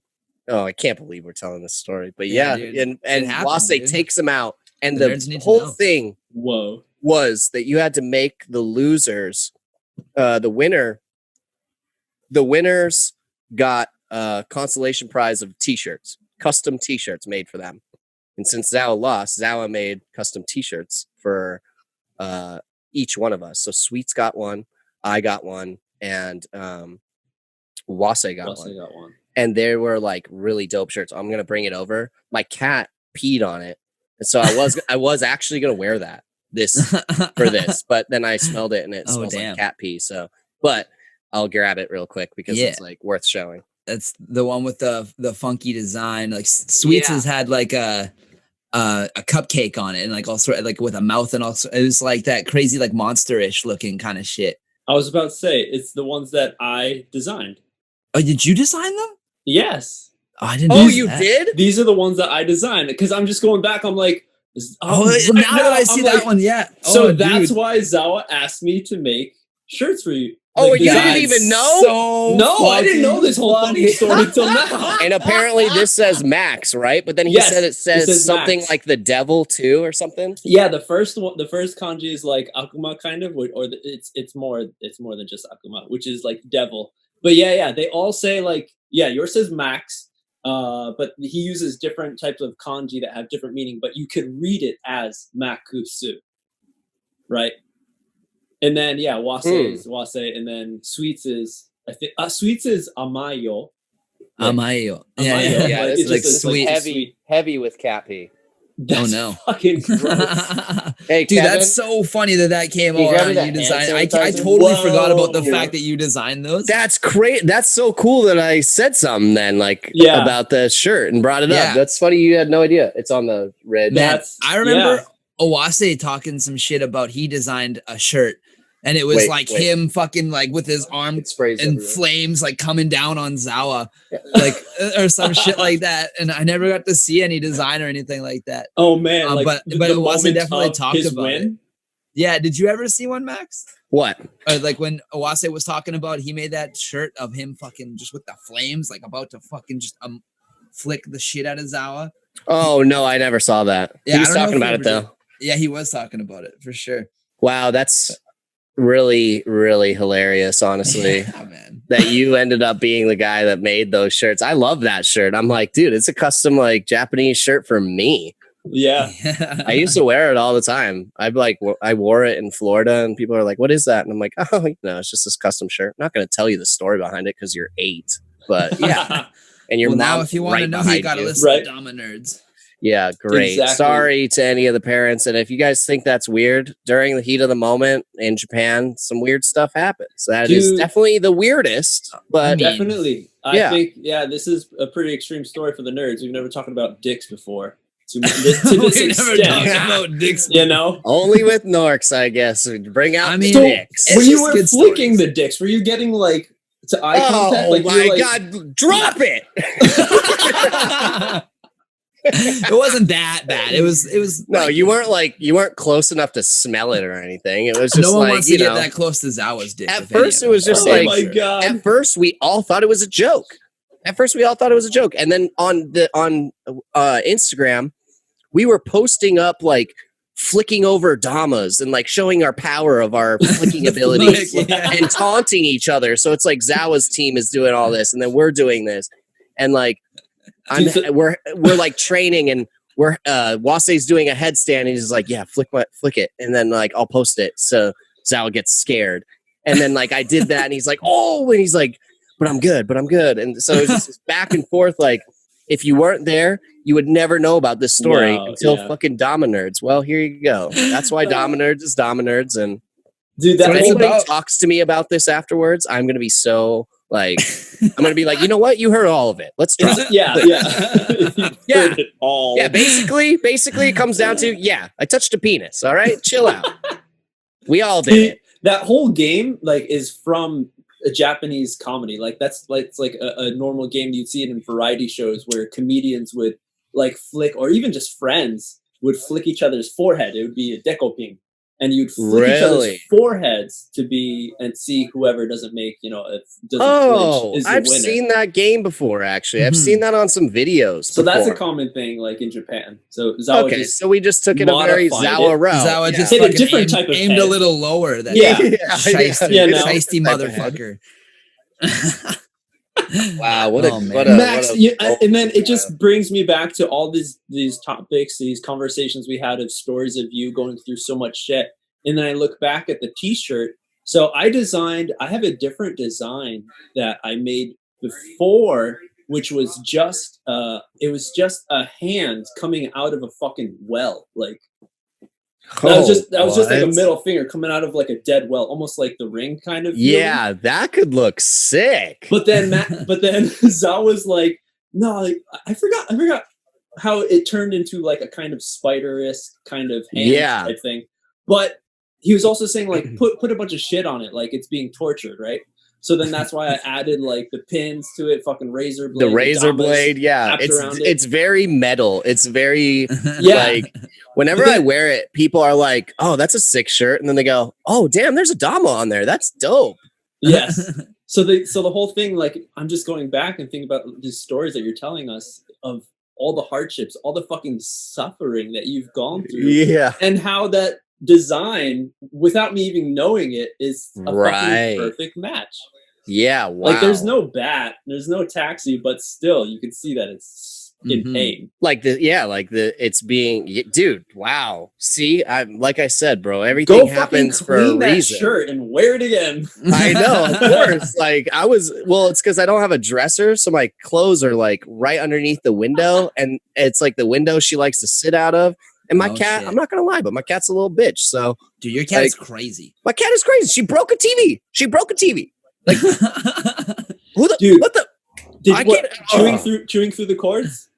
No, she busted. It fell over. Like it was on top of this like table that was like too small for it type thing, but it wasn't like too small for it. I mean, like, anyways, she got behind the TV and I'm asleep and I can hear her meowing and I wake up and I'm like, well, what are you doing? Like, where are you? And she just like comes up like this over the TV. Her face is just over the TV. And then the TV just starts going. And I'm like, no. And I run to it, try to catch the TV. And a part of the TV hits the corner of the table, just breaks completely. And she just looks at me still on the TV, right? Like looks at me and she just like wags her tail like, bitch. And I'm like, dude. Like, what do you think I am? Made of money because of you? Like, no. What do I need to do? Like, What do I need to do to get your respect, kitty? Did you still eat every roll of toilet paper you put on that motherfucker? Or what? Yeah. She just rips them to shreds? Yeah, so I have to like, and if I make it so that when she like goes like this to unroll all the toilet paper, I flipped it the other way, so she gets pissed and she just chews through Brings the claws out and just so she chews right through it, and it takes about like half the roll to get back to like clean. So there's like sometimes when I'm pooping that I'll like use the toilet paper and there's just these gigantic holes in the middle of the toilet paper, so I have to like fold it in a way where it like that's a dangerous works. Game. Yeah, exactly. And I'm like, don't be going like slippy slip, you know. If my finger slips, I'm over. That's not going to be fun for me. Oh, God. I'm over. I'm going to be like, oh, no. That's one adversity I can't fucking conquer. Wow, the things we're talking about on this Damanerds. If you know, the best part is that I'm not drinking any alcohol for the next 30 days type thing, like the whole month of September, and we're talking about some zany stuff. Like, that's good. Hopefully, I thought this was only going to come out. I thought things like this were only going to come out if I was drunk or something. Did you miss that I've been sipping on gin and juice this whole time, buddy? Is that what that is? What are the things at the bottom? I thought you were drinking like bubble tea. Blueberries, buddy. Oh, blueberry. It did look like some bubble tea. Yeah, I got some blueberries that are going bad. So, you know, I was making a little. Dude, MJ's mug is sick. Dude, yeah, you like that? Dude, that copper? Stainless. Yeah. Copper on it. That's sick. Keeps the coffee nice and cool. But, dude, kitties. We know you're a cat person. Recently, Wyatt Red Bull kitties trying to, you know, have you in his cat fight. But, you know. Oh, were you a part of that live? Were you part of that live? Cat flipping was involved, not... Bro, I was like, if I ever did that. If I ever did that with my cat, like, my face would be ripped apart. Like, I was like, why does the cat just do this and just go, yep. Going for like a 10 out of 10 dismount. Wait, so you guys had a live video where Wyatt was challenging your cat to a cat the battle? people in the comments did. Oh, okay. Yeah. I see. But yeah, cat person, we know how your cat is breaking all your things, chewing through all of your cables. It was amazing. Like I remember seeing those stories that you posted. I'm like, over $200 in MacBook chargers, and she tried so fun. This microphone. She chewed through this shit too. Like it's all like you need to get her some dog toys. Some dog. I know. Maybe, you know. I need to get her a dog that'll beat her ass. I was just gonna say, or a dog. Yeah, I was just gonna say, put her in her place. But then rolls over to Red Bull kitties. There she is. Red Bull kitty. So, you know, there's the Red Bull Bulls. What made you decide to put kitties on there? Are you just such a cat lover? Kind of. Like, ew, her nose was really wet. That's why I don't kiss my cat very much. It's fucking weird. Hey, you looking kind of fat. Anyways, sometimes I just like to bring her down a notch, like emotionally, because I can't do anything other than that. So sometimes we'll just call her fat. Puts her in her place for like 1 second. Is in the background. He's like, thanks. Yeah, he said I just barely heard him. Just barely heard him. Thanks. Not you, Kevin. But yeah, so he's eating chips back there. Yeah. Wait, so what did we say? Red Bull kitties. Yeah. Why so much Red Bull? You know that shit ain't good for you. And why kitties? I know. I'm off Red Bull now. But it's been like 4 days, so but I'm on the yerba now, which is just as expensive, if not more expensive of a habit. But probably so we were drinking Red Bulls all the time. Like if you watch any Kenman's videos, it's KENDMONDS on YouTube. Look them up. Red Bulls are throughout the whole thing, and it was like what we drank to like make videos, you know, while we were hanging out. Go buy a crispy ice cold Red Bull, chug it, lay some bangers. It was like that was our thing, you know? And so I was obsessed with Red Bull. I wanted to be like a Red Bull, you know, I wanted to be the Red Bull guy in kendama type thing. And so, but what happened was you did it, I think. Yeah, I'm definitely known as like at events, kids will come up to me and they'll give me Red Bulls. And I'm like, oh my God. Yeah, I've signed Red Bulls too. It's kind of cool actually. But it's funny because at every event, I know that maybe some kid's going to buy me a Red Bull. So sometimes like towards the end of it, I stopped buying Red Bulls before because I was like, well, now I'm going to have one probably because it started happening so much. And, but the cat, reason for the Red Bull kitties, I replaced I wanted to do a Red Bull logo. And I was like, how do we do a Red Bull logo without getting in trouble? Or like have lions. Like I was like, let's alter it and let's make it cats. Like, because I love cats. And the reason why was because that pro model was my first pro model, you know, and it was like really important to me. And so I did the cats because while I was recovering from my jaw injury, I was staying at my friend's house a lot, and he had just gotten a kitten, and this kitten was like so drawn to me in the very beginning of me staying and hanging out there, and it always like slept with me and stuff like that. And it was like one of those weird like it's trying to like take care of me but I didn't realize it type thing. It was like getting me through a slump, and it was like bringing in positive vibes like whenever I would be alone or like, you know, like things are calmed down. We're not partying, we're not having fun anymore in the day. Now we're chilling, watching Netflix, and I'm on the couch, and this cat just like brings me smiles, basically, you know? Mm-hmm. It's just like a good little fuzzy bundle. You know, that cat was fucking dope. This one, it's not that same thing. This one like stresses me out and like keeps me up at night. I don't even... Bro, go back to your mom. My ex-girlfriend gave me that cat. And she was like, yeah, you wanted a cat. So, and I was like, yeah, this is sick. And then once the cat was like starting to be all shitty, I was like, well, now I'm stuck with this for 20 years, probably. Like, it's okay. It's okay. Well, I'll figure it out. But, you know, I mean, she's going to be here, so I got to live with it. So she's not that bad all the time, but it's funny. Anyways, but the cats is like, that was a part of it. It was like the symbolism behind it. Like the cat helped bring me up into that too, you know, like into a better situation. So I was like, the cat's name was Jasper Martin Luther King Jr. Dolphin.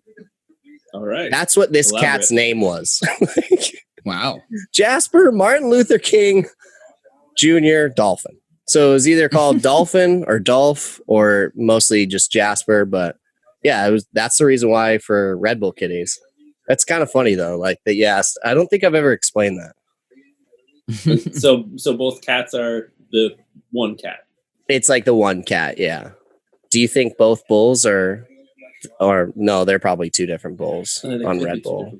Yeah, but it took a while to come up with that design. And Matt Paulson at Sweets like came up with that, and I saw it, and the first thing I said was, fuck yeah, that's so sick. Like I have my own Red Bull type logo, like etched in history forever. Yeah. So I remember that set of kendamas, all those pro sweets, it was pretty much the same pro clear. Everyone had their own little stamp totem on the bottom. Mm-hmm. You got to decide what string color and what Tama color, but the Tamas were all that kind of like sports car kind of shiny. Listen to it, right?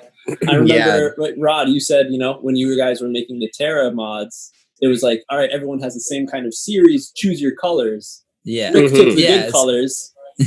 Was it the same with you, Max? Did you have pink locked down? Or did someone else have a color that you wanted? And you're like, fuck, well, I guess I'll go pink. Yeah, actually, it kind of was like that. So since I'm the freshest pro, like talking about swag or... No. Wow, if I just literally casually toss that in there. The freshest, bro. Well, since I'm like the freshest, you know, the best, and also like the coolest, and probably, you know, blah, blah, blah, blah. No, that would be hilarious if I would have said that. But no, I meant like freshest as in newest on the Sweets team type thing of pros. I let all those guys, like, I was like, I have no place to be trying to call out a color like first or anything like that. So when the topic of conversation got brought up, everyone got to choose their colors, and then Willie P chose blue, and I just went fuck, and then like, because that's what I wanted. I wanted some type of blue. And I was like, you know what? Screw it. I'm just gonna do like a lighter blue. And then I was like, nah, dude, that's too close. Don't do that. Like, don't be that guy. And then I was like, I did a lot of research of like skate decks that I was inspired by, and their color choices are so on point. Like if you go and just look at skateboard decks and like especially girl skateboards and a lot of different stuff, like even like DGK does a lot of cool ones, and Baker does pretty simple design, but their color schemes are like they just work really well. And so there was this Plan B board, and I really liked Ryan Sheckler growing up. Like I thought he was really cool, and I thought like his like how he would go so big on all these tricks were so cool. And I was like, I like to go big on tricks too, like blah blah blah blah. And he had this board on Plan B that was like a black board, and it was that Philadelphia love symbol. You know what I'm talking about? Like that park, love park. Yeah. So it's a LOVE. You know, LO is stacked up on top of VE, and it was a black board, and it was light blue and pink were the other colors that he chose. And for some reason, that was just such an attractive combo for me. Yeah. And I was like, that's so sick. And then I was like, oh wait, no pro kendama player has ever dove into, you know, because it's dominated mostly by males. And I was like, nobody's dove into pink. Like, yeah, there's been red and stuff like that, but nobody's really dove into pink. So what if I go pink? And I wanted more of like a fuchsia-y color, like the color of this in the background. I wanted to go more like pink, purpley, red kind of color. And we got some samples, and I was like, no, let's just make it brighter pink. And it just gradually got brighter. But I wanted it to have blue sparkle because we had that like chameleon paint. I think that's what it was called. Yeah. So everyone got to have like, you got to like choose kind of how, but how it reacts with that color may make it look different. But the original, so Cam Herrero has an original. I don't have one in package or anything, and I need one because now I'm going to have all of my pro models in packages. Cam's sending one to me because there's two versions of the Red Bull kitties.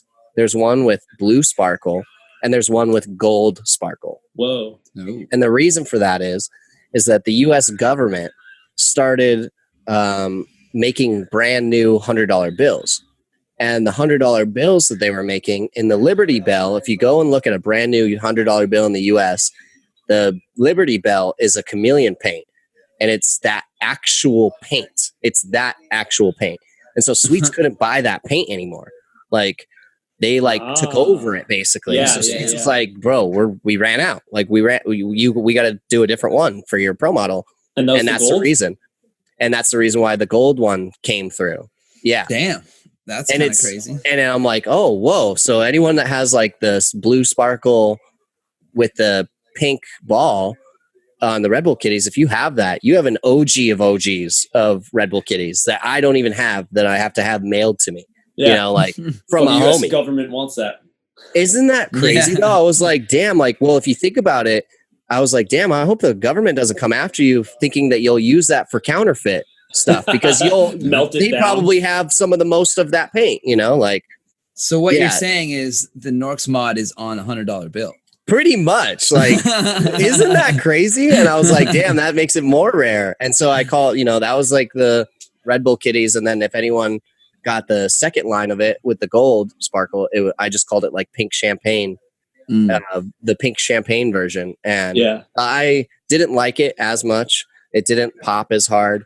Because, like, dude, pink with that blue sparkle in the sun, bro, it just looked so good. And the Damas, like, weren't the greatest, but it's so they were pretty crazy. Good.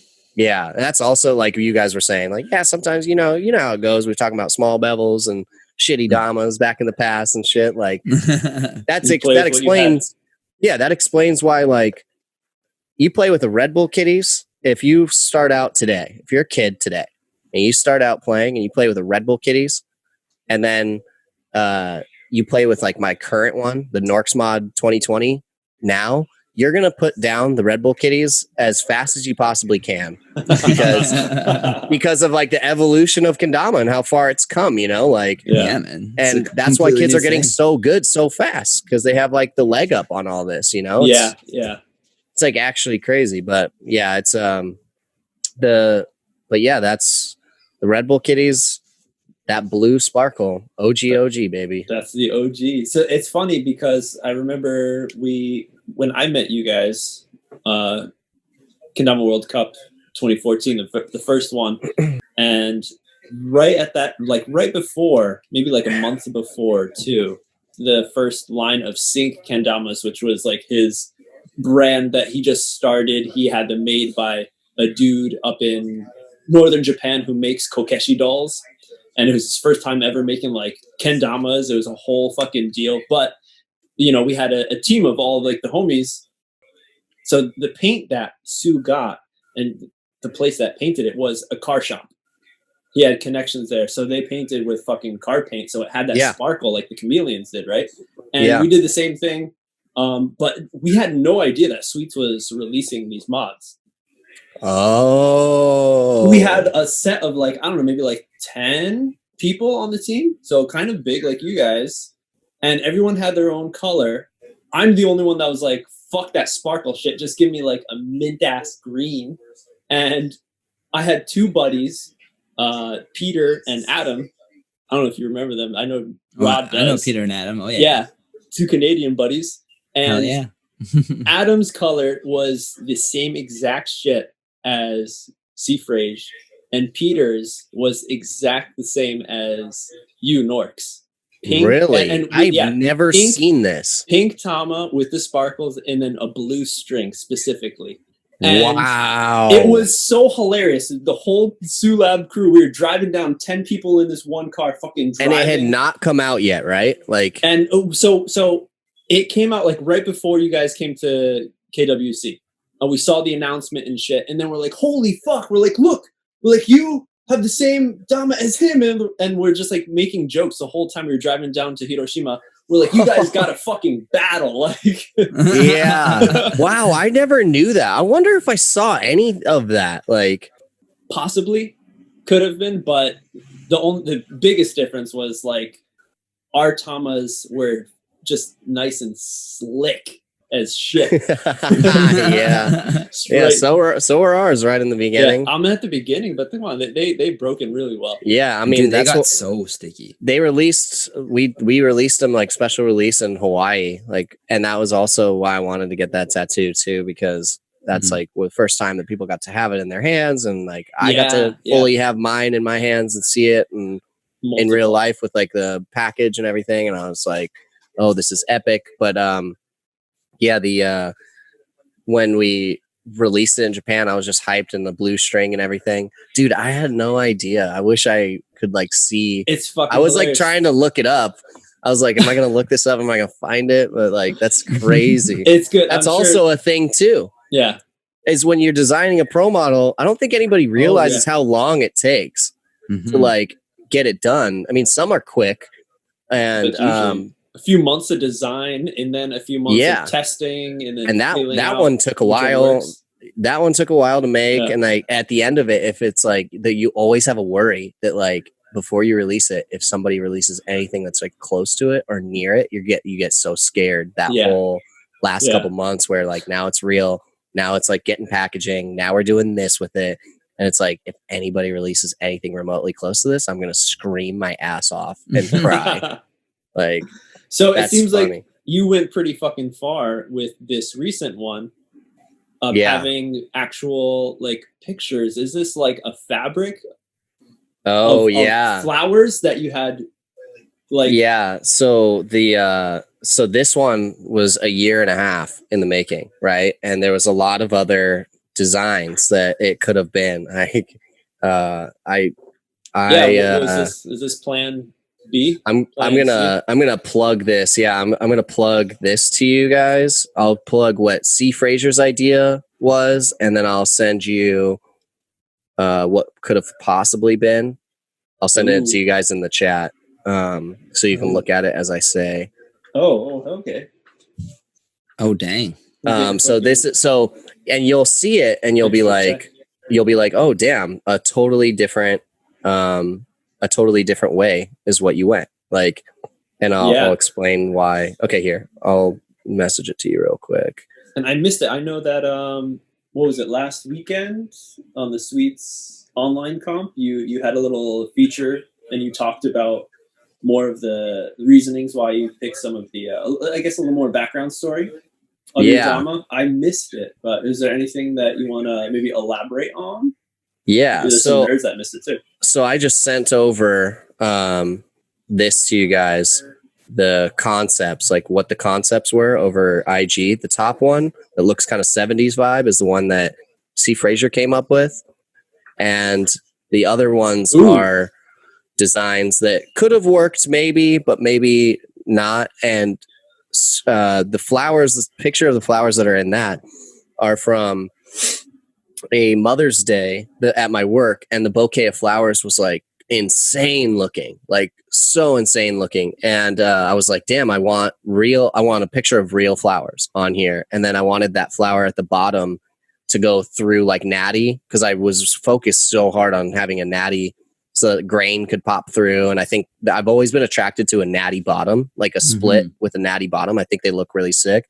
I had an old Sour Mash Tama that was like my favorite Tama of all time, and it was like a burgundy going into like gold, and it split off, and then it was natty at the bottom, and it was just like the sexiest thing ever. But so I was pretty dead set on like my design, and we figured out like, but it wasn't quite there. There was something missing, and it was just like, this isn't it. Like this, something about this I hate, but I love, but I hate it.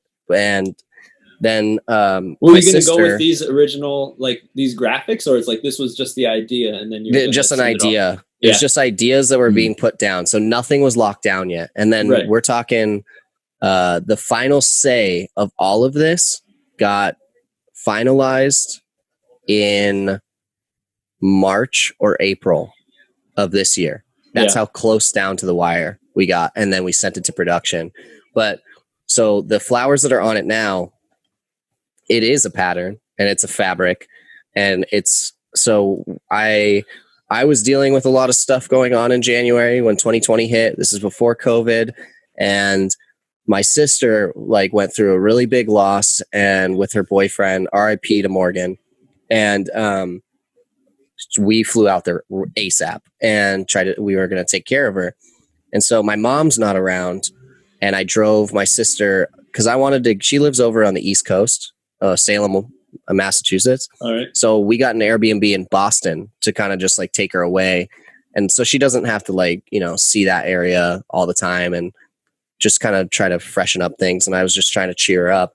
And she had something, my mom went and got her like a chair or something like that, and to put in her apartment. And so it only fit, the back seat had to be down, so my mom couldn't come. And it was actually a good thing, because just sometimes like, bro and sis time, we got a really good talk in, and we were like helping each other out through our issues. But it was, I get into the car, and the first song I play is like Get Busy by Sean Paul. And she's like, that's so weird. Like, you have no idea. But like one of the last songs that he played before he passed away, like when we went to this party thing, he played this song. Like he loved this kind of music. And it was just like the playlist that I had was more like, old like 2000s hits, like 90s bangers. Yeah. And he was like, that's the shit that he loved. And he like listened to that all the time.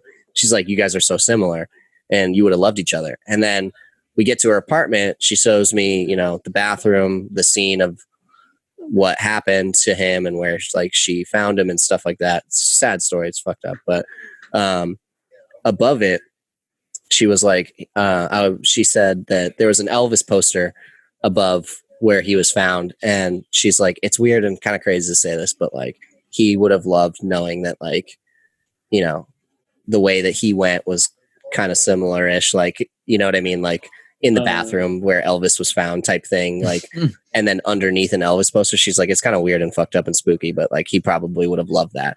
And then, on this side of the bathroom was this apron hanging up, and it was this fabric. It was this print. Yeah. And the original pictures of it, there's a pocket in it, like a stitching of a pocket. And Morocco was like, and I just took a picture, and I was like, do you care? Like if I take this picture, like, she's like, no. And I was like, I don't know, because like, I'm so attracted to this. And I think that this is just perfect. Like, I think this is like exactly the colors I want in it type thing. Like, it just looks really good. So I took the picture, sent it to Maroka, and he's like, I need you to try and get a cleaner photo of it. But he responded to me days after we left. So I can't get any clean photo of it. And, you know, I'm not going to like ask my sister while she's like in the grieving process, like go and take a picture of her apron so that I can have something to work with. So I was like, dude, try to make it work. Like, do what you can, but that's it. That's what I want. I want that. And he's like, okay. And then he figured out how to make it without the stitching in it type thing. If you ever see the original photo, he picked a very small part, and I think he picked 2 sections and like put them together or some shit. Yeah. But so yeah, that's what it's from. It's from an apron, and it's just it looks like it's a fabric because it is. It is. Yeah. And it's a part of her, and it's a part of her adversity that she had to go through. And like, so it all just wraps in so perfectly, and it all came together so last minute. And so then Maroka sends me the mock photo of it, and I go, wow, like that is so like beautiful the way that looks, like perfect. And then he put everything together. He put the never give up in Japanese up on the top. We needed to put that there. Funny thing is, I wanted it to say fuck taxis, but Sweets was like, quick, nope, we cannot do that. And I was like, because it's definitely going to come over to Japan, right? You know? Yeah. And I'm like, exactly. And I'm like, come on, dude, that'd be kind of funny though. You should have like hid it somewhere like in the bevel, I know, or in the taxi or something. But then I was like, I don't want, you know, totally, I feel you. So but this is what's crazy about it too, is like, then I get the actual mock-up. Like I get the first sample of it ever, and I get it sent to my house. Any pro that has ever designed a pro model knows that this is one of the rarest things that'll ever happen. But you get the sample of your pro mod and immediately go back and say, send it. There's like, that's almost impossible. The way that we do things at Sweets, like we always change something. Like, you get the sample and you're like, oh, not quite exactly what I wanted it to be. This needs to be changed, or this needs to be changed. This was like, nope, everything's perfect. Send it right now. And it was because like when I got it, the flowers, there's a pattern on the flowers that like go blue, orange, pink. And that's exactly how this stripe layout is. And the stripes are all my pro mods wrapped together, like Red Bull Kitties and the orange and blue Norcross mod. The salmon, yeah. And so that's why this is like the, you know, Kevin Tran calls it the finale. It's like the finale mod, because it's like, this will be my last pro model, because after this, you know, it's not like it's been said or anything like that, but I'm probably going to go to Legends after this and then make room for the pro team. I'm totally okay with making room for the pro team now. Yeah, exactly.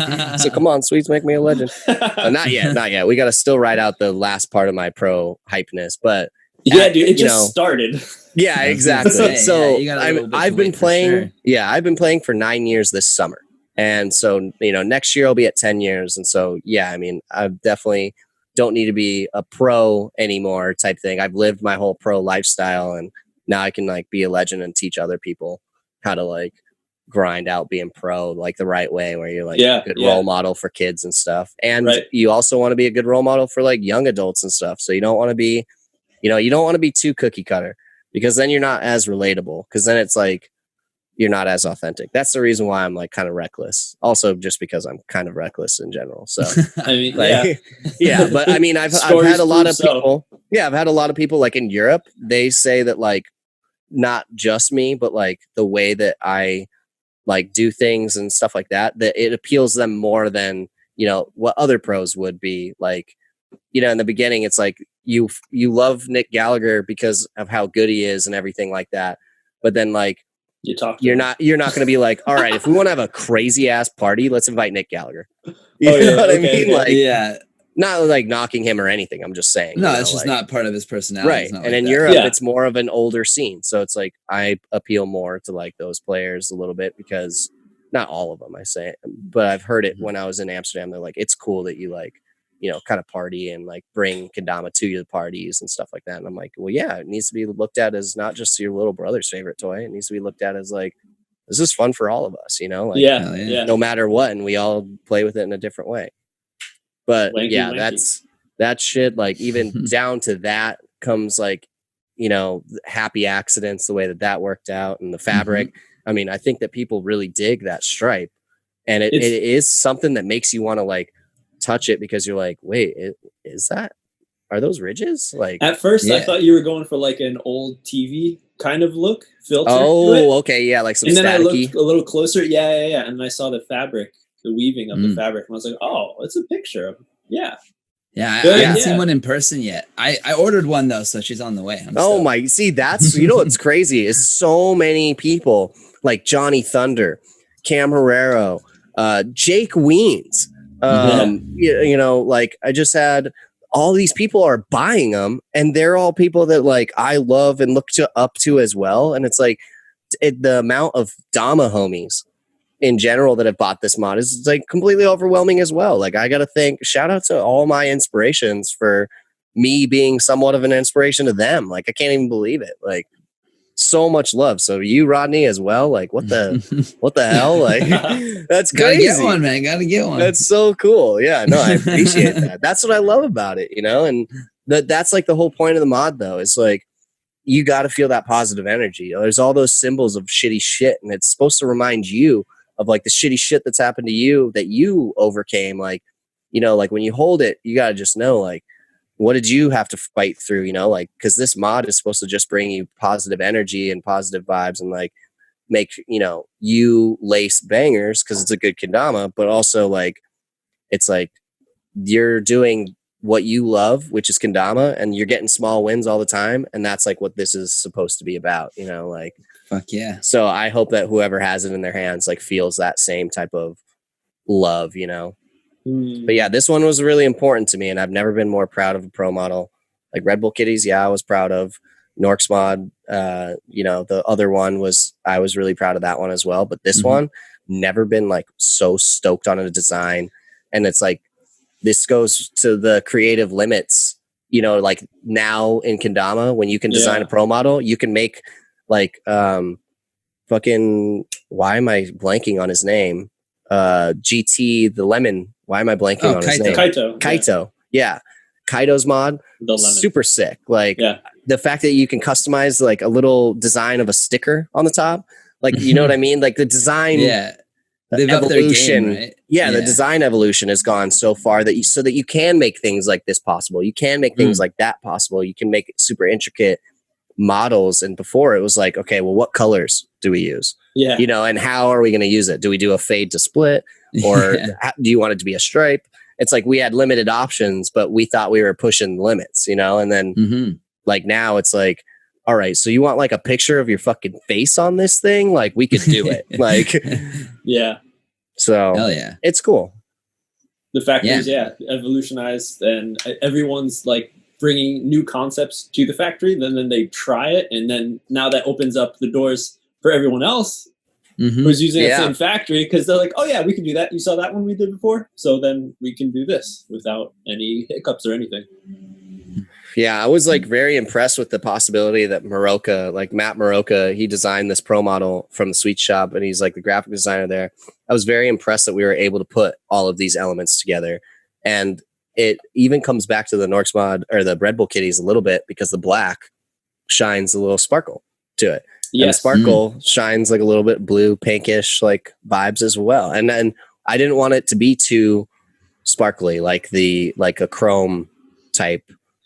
Some of the sparkles that they have, some of their they look sick. Don't get me wrong. Like, it looks sick, but I didn't want it to look like, a copy of that. It's just not what you're going for. Right? It wasn't what I was going for. And if it was that way, it would have taken away from the rest of it, like totally. So when it showed up to my door and it was a subtle sparkle, I was like, dude, this is it. Like unbelievable first tier D. Like, let's go. And the fact that there's a taxi on it and a baseball bat was the arrow.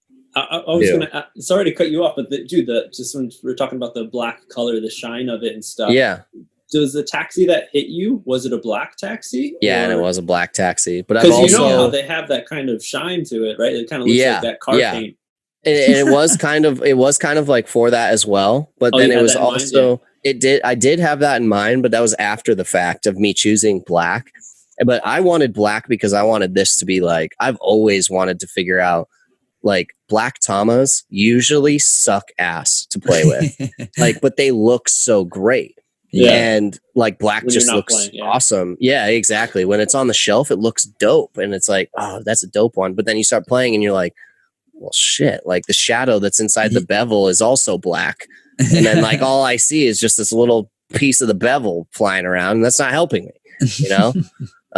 So I was like, how do I have like a black Dama, but like make it trackable and like really dope looking at the same time? And so whenever I plan pro models now, at least like with the last one, we focus like, or at least like whoever's designing it, you should be focusing on a little bit of the trackability as well, because you don't want it to just look badass. I made this so that you can also have something like to track and be very playable, because the more playability a Dama has, the more fun you can have with it, you know? Yeah. So that was also taken into account, but it all just came together and worked out really perfectly, actually. Yeah, it did. And it was good that, Sweets opened it up, because like, we're saying these past 2 mods, they were like sets of pro mods when they came out. Everyone had the same kind of theme, but it's just like change your color away a little bit. But right. And now everyone has more freedom. Yeah.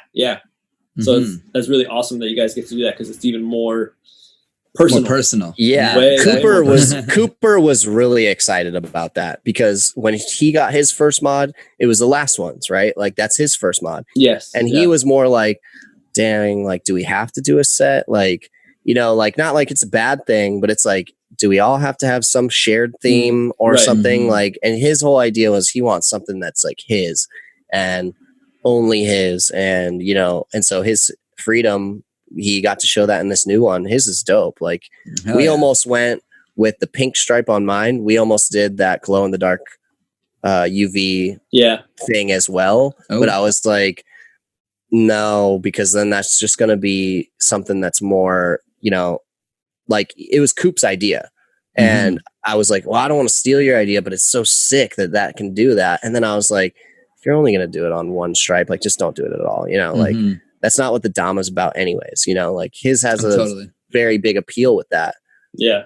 And it looks super dope, and the design, but if you could only see one little pink ring, it's like almost not worth doing. That would kind of be a nice little throw to like, you and Coop doing the Sweets Life vlogs, because that was something that a lot of people enjoyed, Yeah, no, I agree. It would. I was so down to do it, but then I thought about it and I was like, no, like I would want it to be in more of just than that stripe, But I was like, can we do pink that glows in the dark? That'd be sick. Yeah.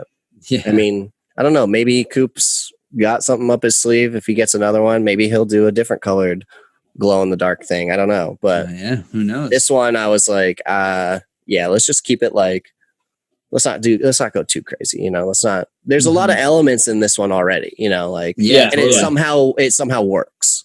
Like you saw the other mock-ups that was very busy.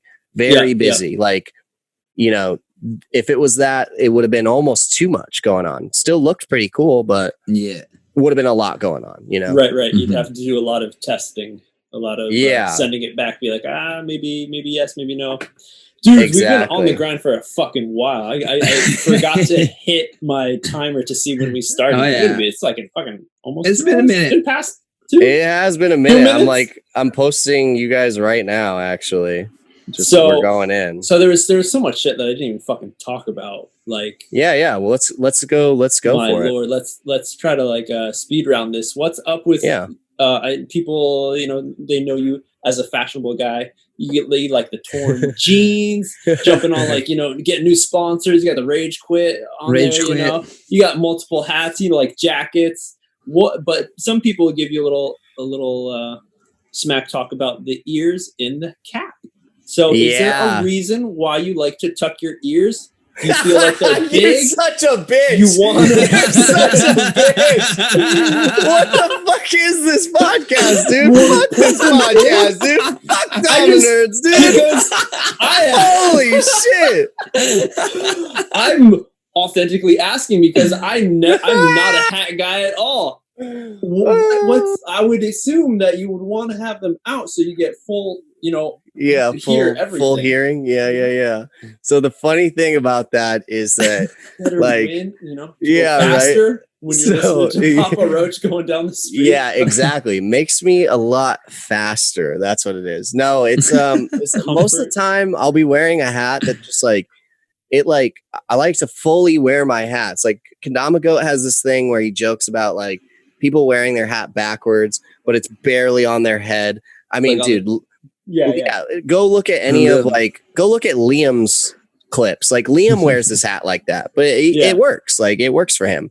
I think it like looks silly, and so I wear my hats all the way, and then I don't have like a choice on some of the hats that I like wear because of like the homegrown 5-panel hat or like the sweets. Some of the sweets hats they're like, I don't know if my head is like small or what, but it's like it'll come down that far, you know, to where it's like perfect to just tuck my ears into there. And so like, sometimes by the end of the day it hurts, like, but it's also because I'm super self-conscious about my ears and that they stick out and I hate it. So that they already stick out kind of like Dumbo-y. And so when I wear hats and I wear them low enough, it makes them stick out more. So then it just makes me look like a little goofy kid. And I'm fucking 28 years old. I don't need to be looking like that anymore. So I like try to hide them. But then everyone's like, dude, it looks weird, bro. Win. Yeah, they're like, it looks weird. They got these little triangles sticking out of your ears. It looks funny. And I'm like, damn, well, other people did it. And then like it became a thing where people, and even at parties, like people that don't play Dama are like, dude, why do you put your ears in there? Wow. Just leave them out. And now I don't ever have my ears inside of my hats or anything like that because your boy got some flared out wings with the hair, so it covers up the ears. So I'm not self-conscious about them anymore. So I mean, everyone's got their thing, right? And like, man, that's funny. I didn't mean to cut you off, but like since I shaved my head, I've been wearing hats more, and like a lot of my hats, like my catch and flow hats and shit like that, they're probably huge. They're massive. Yeah. So if I don't tuck my ears in them, like my ears don't go in them, then it sits like on the back of my ears, and it actually like hurts. Yeah, exactly. And like they gotta go in the hat. So for you, when you just did that and you tucked your ears in, it still looks normal because your ears are, not sticking out. So it just like looks flush for you. Yeah. But for me, it like makes them stick out in a weirder way than they already do stick out. The bottom lobes pop out a little bit. Yeah. And like, I love Mama Norks and everything. Like, I got nothing but mad love for my mom, but also like Loki, screw you, mom. Like in first grade, features, what? Yeah. So in first grade, she had a procedure done that made her ears go pin back. She got an ears pin back surgery. And then when I'm born, I'm not born with that surgery. I'm born with the ears that she was given. And I'm like, well, fuck. Like, and then whenever I bring it up, she's like, okay, well, do you have $5,000 to go do it? And I'm like, well, no, but I mean, you had it done. So why'd you leave me with these freaking honkers? Like you look at oh my God, you look at pictures of me as a little kid. I wonder if I can. There's one on your Instagram. I screenshotted earlier. It's a good one. Is it? Screenshotted, saved. Oh yeah. Yeah. Okay. Look. So I have this picture just on deck inside my desk. It's huge. I know. Oh, nice. That's a good picture. Let me get the knot. Look at that ear. Look at that ear. Look at how much that sticks out. It was cute. It was cute when I was younger. Now I'm sick of it. Hide them forever. Oh, man. That's why I'm not getting my hair cut for a really long time. Hey, when Norks had long hair, dude, I was a stunner, and I cut it all off. And then I was like, damn it, these ears are still here. Forgot about them. Forgot about you. Yeah, exactly. Yeah. Oh fuck. Okay. Good question. There's we're going deep into your whole personality, Norks, learning about your different traits, facial features, and shit. Fun fact: people think I'm like a douchebag, and they don't like me, and then they'll meet me, and this statement always gets said. Wow, you're a lot more different than I thought you were just from, first meeting you or whatever. And I think it just might be my energy, might make it seem like people? No, anybody, it just in general, like other people too. And they're like, yeah, the way I don't know what it is, the way I carry myself. Maybe I do seem like a douchebag, but I did that thing where people are like, yeah, I thought something completely different about you until I met you. And I'm like, huh, I don't know if that's a good thing or not, but like, yeah, bro, there's some substance in here that like, I'm not just a dick or anything. I don't know where that's coming from, but I mean, maybe, I don't know. That is a weird thing that I've been told though. Huh. Interesting. I never felt that kind of vibe, but hey. That's good. Right? Yeah. But yeah, so there's still a lot of stuff that we wanted to get through. There was a nice, in early episodes of Dama Nerds, I stumbled upon a website called Damapedia, and for some reason, miraculously, like I found it in one episode, and like a week later, it was gone. So really, yeah. So luckily, one of the homies went back and fucking did a little hacking, or I don't know what, got some screenshots of that dead site. And the site just had, it was Wikipedia, but for kendama. So it had a lot of different pro people and companies, a little bio about them. And one of them that was saved was of yours truly, Maximilian Norcross. Oh no. So let's go back. I'm like scattering. I'm looking for it right now. I'm like, dude, Damapedia.org is done. It's not on the internet anymore. This site can't be reached. I have the last screenshots. I have to fucking figure out. It has followers on an Instagram page. You gotta go into the internet time machine. March 31st, 2014. Max Norcross sponsor, Sweets Kendama Pro. Let's go through these and see if they still hold water to nowadays. Hometown, Seattle, Washington. Is that true? Were you lying back then? Yes. Okay. Hometown is actually Edmonds, Washington, but nobody knows where that is, and Seattle sounds cooler. When did you start playing kendama? Summer of 2011. Yes, true. It was like May, June time. How did you get into kendama? You said one of my best friends also happened to be a pro for Kendama Co. Yep, Gus Carstens. He was chilling with me and a few buddies filming for his Edit 3. He handed us all different damas to play around with from that day forward. It just kind of stuck with me, and I ordered my Sky Blue Azora the next day. Yeah. You still have that Sky Blue? Nope. It got stolen at a party. I drew a mustache on it, and everybody at this party wanted to play with it, and it got stolen by this one guy who claims he never took it and all this stuff. But it was a party that my friend had, and I stayed the night at that house. And when I woke up, it was gone. So somebody took it. That's out there in the world. I bought it from kendama Co, though. And I was like, what is this sketchy ass site? I don't trust this. And Gus was like, no, dude, just trust me. And I'm like, oh, okay. And I get it. And there's like a bunch I get it. And there's a bunch of candy inside. And I'm like, yeah, this is not sketchy, I guess. I guess. They gave me candy. It must be okay. Food from snack. Yeah, candy from strangers. Here we go. Favorite kendama colors. Any color where I can see the wood grain through it. Technically not a color, dude. But also the color of my pro model. So 2014. So there you go, the pink. The pink. But that is kind of true. See what I'm saying about the natty? I wanted the natty on the bottom. I do. I am attracted. I am attracted to the grain. The grain is something that just gets me, rock hard, fully torqued. Here we go. Favorite tricks. You say I'm a fan of the no lookers, behind the backs, and Ken flips. Definitely in this last, your pro mod edit, you do a bunch of behind the backs, kind of, the Turner-esque. Yeah. The over the shoulders and I did. I like those tricks. I like the no lookers. No lookers are just impressive, but they feel really good when you get them. And that applied to the UFO behind the back trick that I did.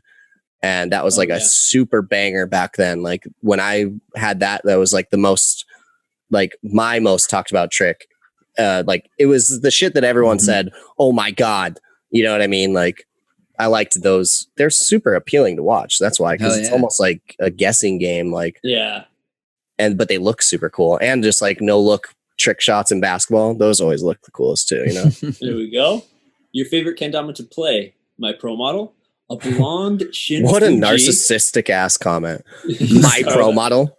the blonde Shin Fuji and a sour mash wine split with a white to gold fade. Bro, that's the Dama that I was talking about before. The Sour Mash one. The Sour Mash. Yeah, I have to try and find a picture of that. I'll try to send it to you. Yeah. But it's in my Instagram somewhere deep. But dude, like I'm saying that, we actually made a prototype that was based off of that kind of design, because I was like, can we recreate this somehow? And Sweets made that type of mock-up, and then we made the pro models after that. It was based off of that design. I played with it in Japan. I competed with it in Japan, actually. And then we went on to making pro models based off of that design, that like fade and split. But I love that Sour Mash Dama so much that that's how it happened. There you go. Yeah. Number of kendamas that you own, less than 20. I've only recently been able to keep track of my collection. Usually I lose them while traveling, or they get stolen. Damn, less than 20. And now, what are we at? Now I have more than 20. I have 2 huge boxes of storage in my parents' house, and I have like 2 giant boxes inside this apartment right here. So like I brought all the legendary ones, like this one. That's what I brought this one out for. Signed by legendary skateboarder Chris Cole. Yeah, at an autograph signing, and he pulled me aside for 15 minutes just to talk about how crazy Dama is and how it reminds him of the first beginning stages of skateboarding, where everybody in this town will know what it is, and then you'll go one town over, and everyone will be like, "What is that? What is that? What is that?" And he said it's because his son plays kendama, so he totally gets it. And then we have like stunners like this, like my MKO prize possession that I won, but I got a year later because Grip was just like on some other stuff. But a year after I won, I finally got it, and he made me another one just as like a sorry.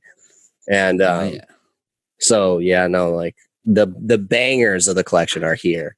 Even my Tama that I got from Kazuma, that one crazy Tama. Yes, I have that one. It was like giving it to like 73 outsider kendama players. Was that the first year? Yes. Yeah. Crazy Tama to get. So there you go. You got a lot, boxes full. Like over 200 now. Over 200.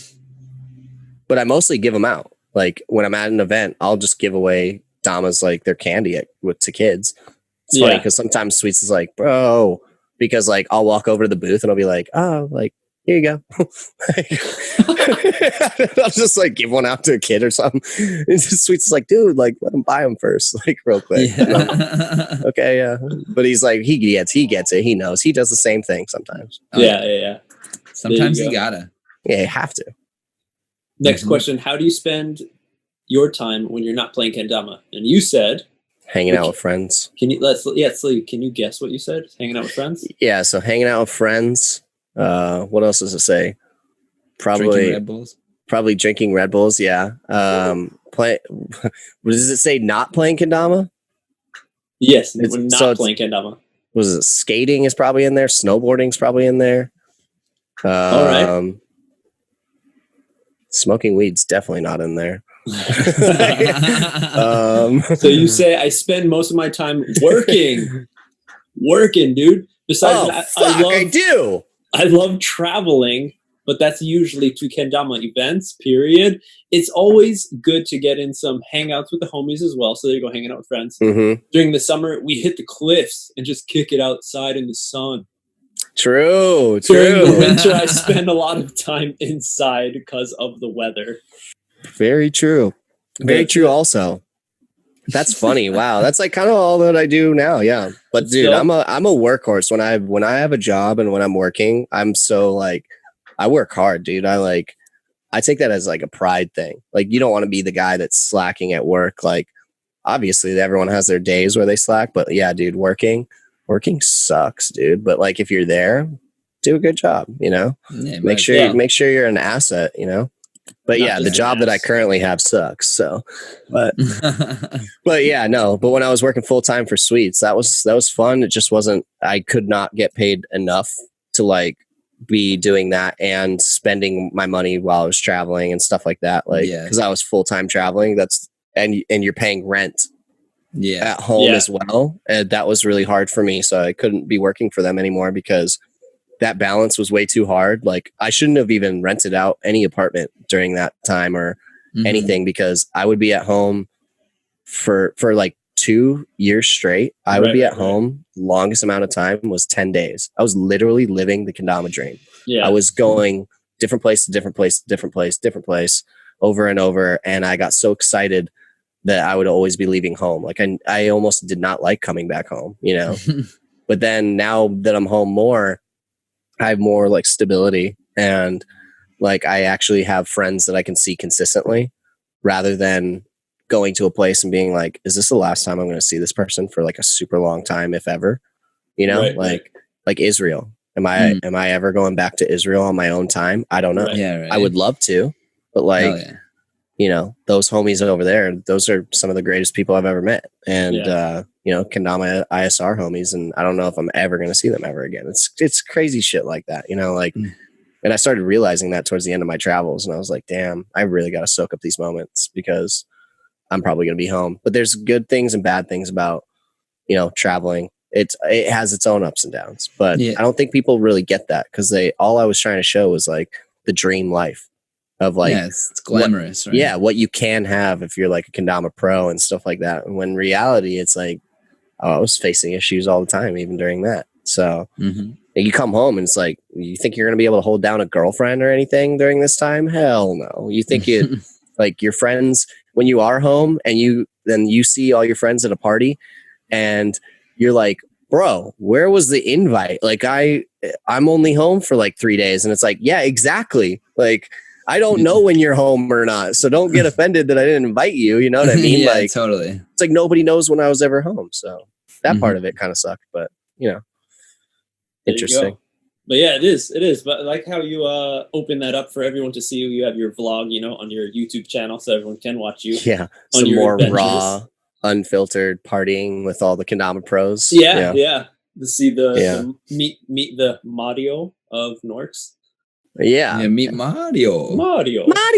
Yeah, that guy shows up too many times. So that's actually like I'm trying to change my ways, actually, of at least on the video game. Like, I want to make fun, interesting videos and vlogs and stuff, but I just don't want to be like getting as wasted on camera, and like it's just like you know what it looks like, you know how it goes, you know what I mean? There's more value that can come. Like this is a lot more valuable content. Like I'm talking about things that are like this, like super valuable things where you watch and you're like, oh, it wasn't just him getting drunk golfing or getting drunk at a party where Dama homies are at, and there was 2 kendama tricks in the whole thing, you know? Like I'm trying to go for more of like, you know, less look at me partying, and be like more, you know, more valuable content is what I'm trying to having the balance is good. Like just recently, sadly, I was telling Rod, I've been busy at the house, or every time I see, yo, Norks, edit, while going through like Instagram, I'm like, I'm going to only have like a minute to watch it now. I want to fucking sit down and take it all in. So I just watched it right before we started this talk. Oh, sick. And I was like, huge question mark about the whole intro. I'm like, I want to see more backstory. I want like not season 2. I want a sequel to that shit. Yeah. So we have this idea about it. Well, no, continue. And then I was just going to say the rest of the edit, I was pleasantly surprised to see how much of just how little you were in it, maybe I should say, because you featured so many of your friends. It was just like, it wasn't like a pro release like Dama video. It was just like, hey, Norks. The vibes. And his buddies, the vibes. The vibes. It was really taking it back. Yeah, hats off to you for really, I appreciate that. Different people in your life and the community. Yeah. Whoever was around during like filming, I was like, all right, I like, it's no question. Try to get a clip, dude. Try to just like get a clip with my mod. And then I was like, Nick, Zach, like get clips, dude. I wanted Bryson to get a clip. I don't think he could get one in time because like I said, everything was pretty last minute, but I was like, yo, get clips. Like, let's do this. Let's get clips. And it was cool to feature all the homies in that, because it did take it back to like I said, type in Kenmans and you will see where I started and why I rose up so fast, because we did that all the time. When we would hang out, we would play Dama and we would drink Red Bulls and we'd hang out and we'd film it.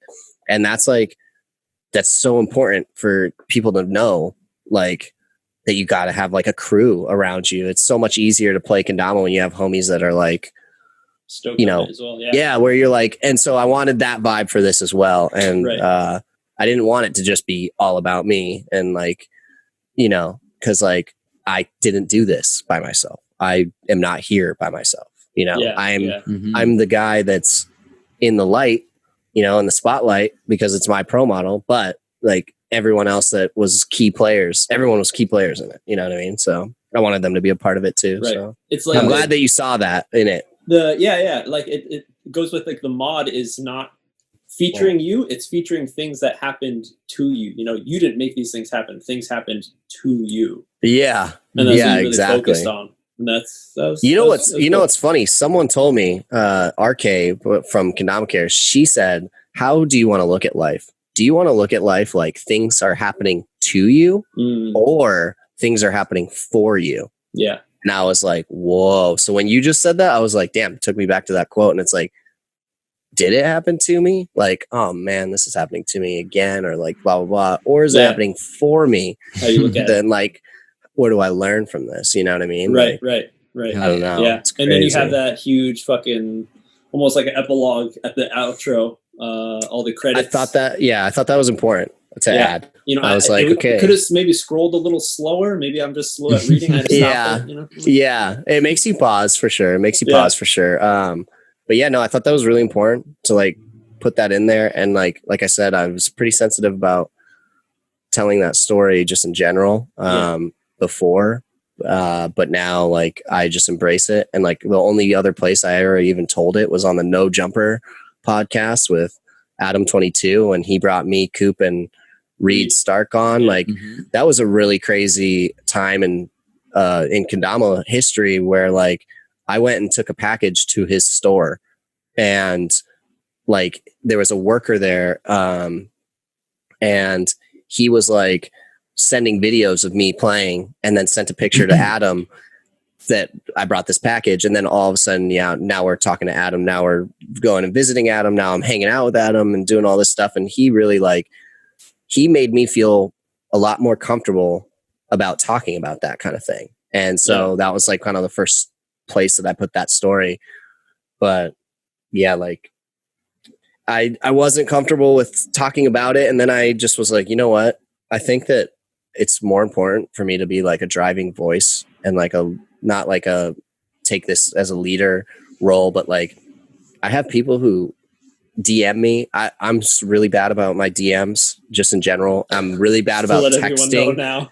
Yeah, I'm really bad about texting. Like I have right now, like my DMs because of the pro model is, oh my God, I can't even, there's no way.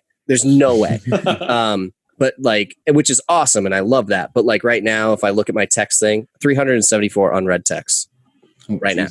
And so I'm bad about that. But sometimes I'll see one in the mix and it'll be like, hey man, like blah, blah, blah. You really inspire me to play. And I just want you to know that like, I'm, I was struggling and like, I heard this and this, or like I saw this video and it made me like kind of think and blah, blah, blah, blah, blah. And there's been so many different cases of different things. And then now that I'm like a little bit more real on my Instagram about like what I go through and things like that, there's more people like coming and reaching out to me saying that like, I needed to hear this. And then when the pro mod dropped, like before that, I was like, I need to put a statement in the end. And I really need to fully embrace like how like this ain't no cookie cutter shit. Like this was a fucking hard ass road for me to go through and get through to get to this point. Like, don't ever think that I fucking just got this in my lap because it didn't. Like a lot of things ended up happening where like me starting to travel around the world and stuff like that. Yeah. A lot of that is like very gracious, blessings that I wasn't expecting, but don't ever think that I ever take this for granted. And like, even in those moments, I do go through ups and downs as well. And I want everyone to know that like, no matter who, I'm sure everyone that that you look up to in life, like Michael Jordan and all this shit, they go through shit.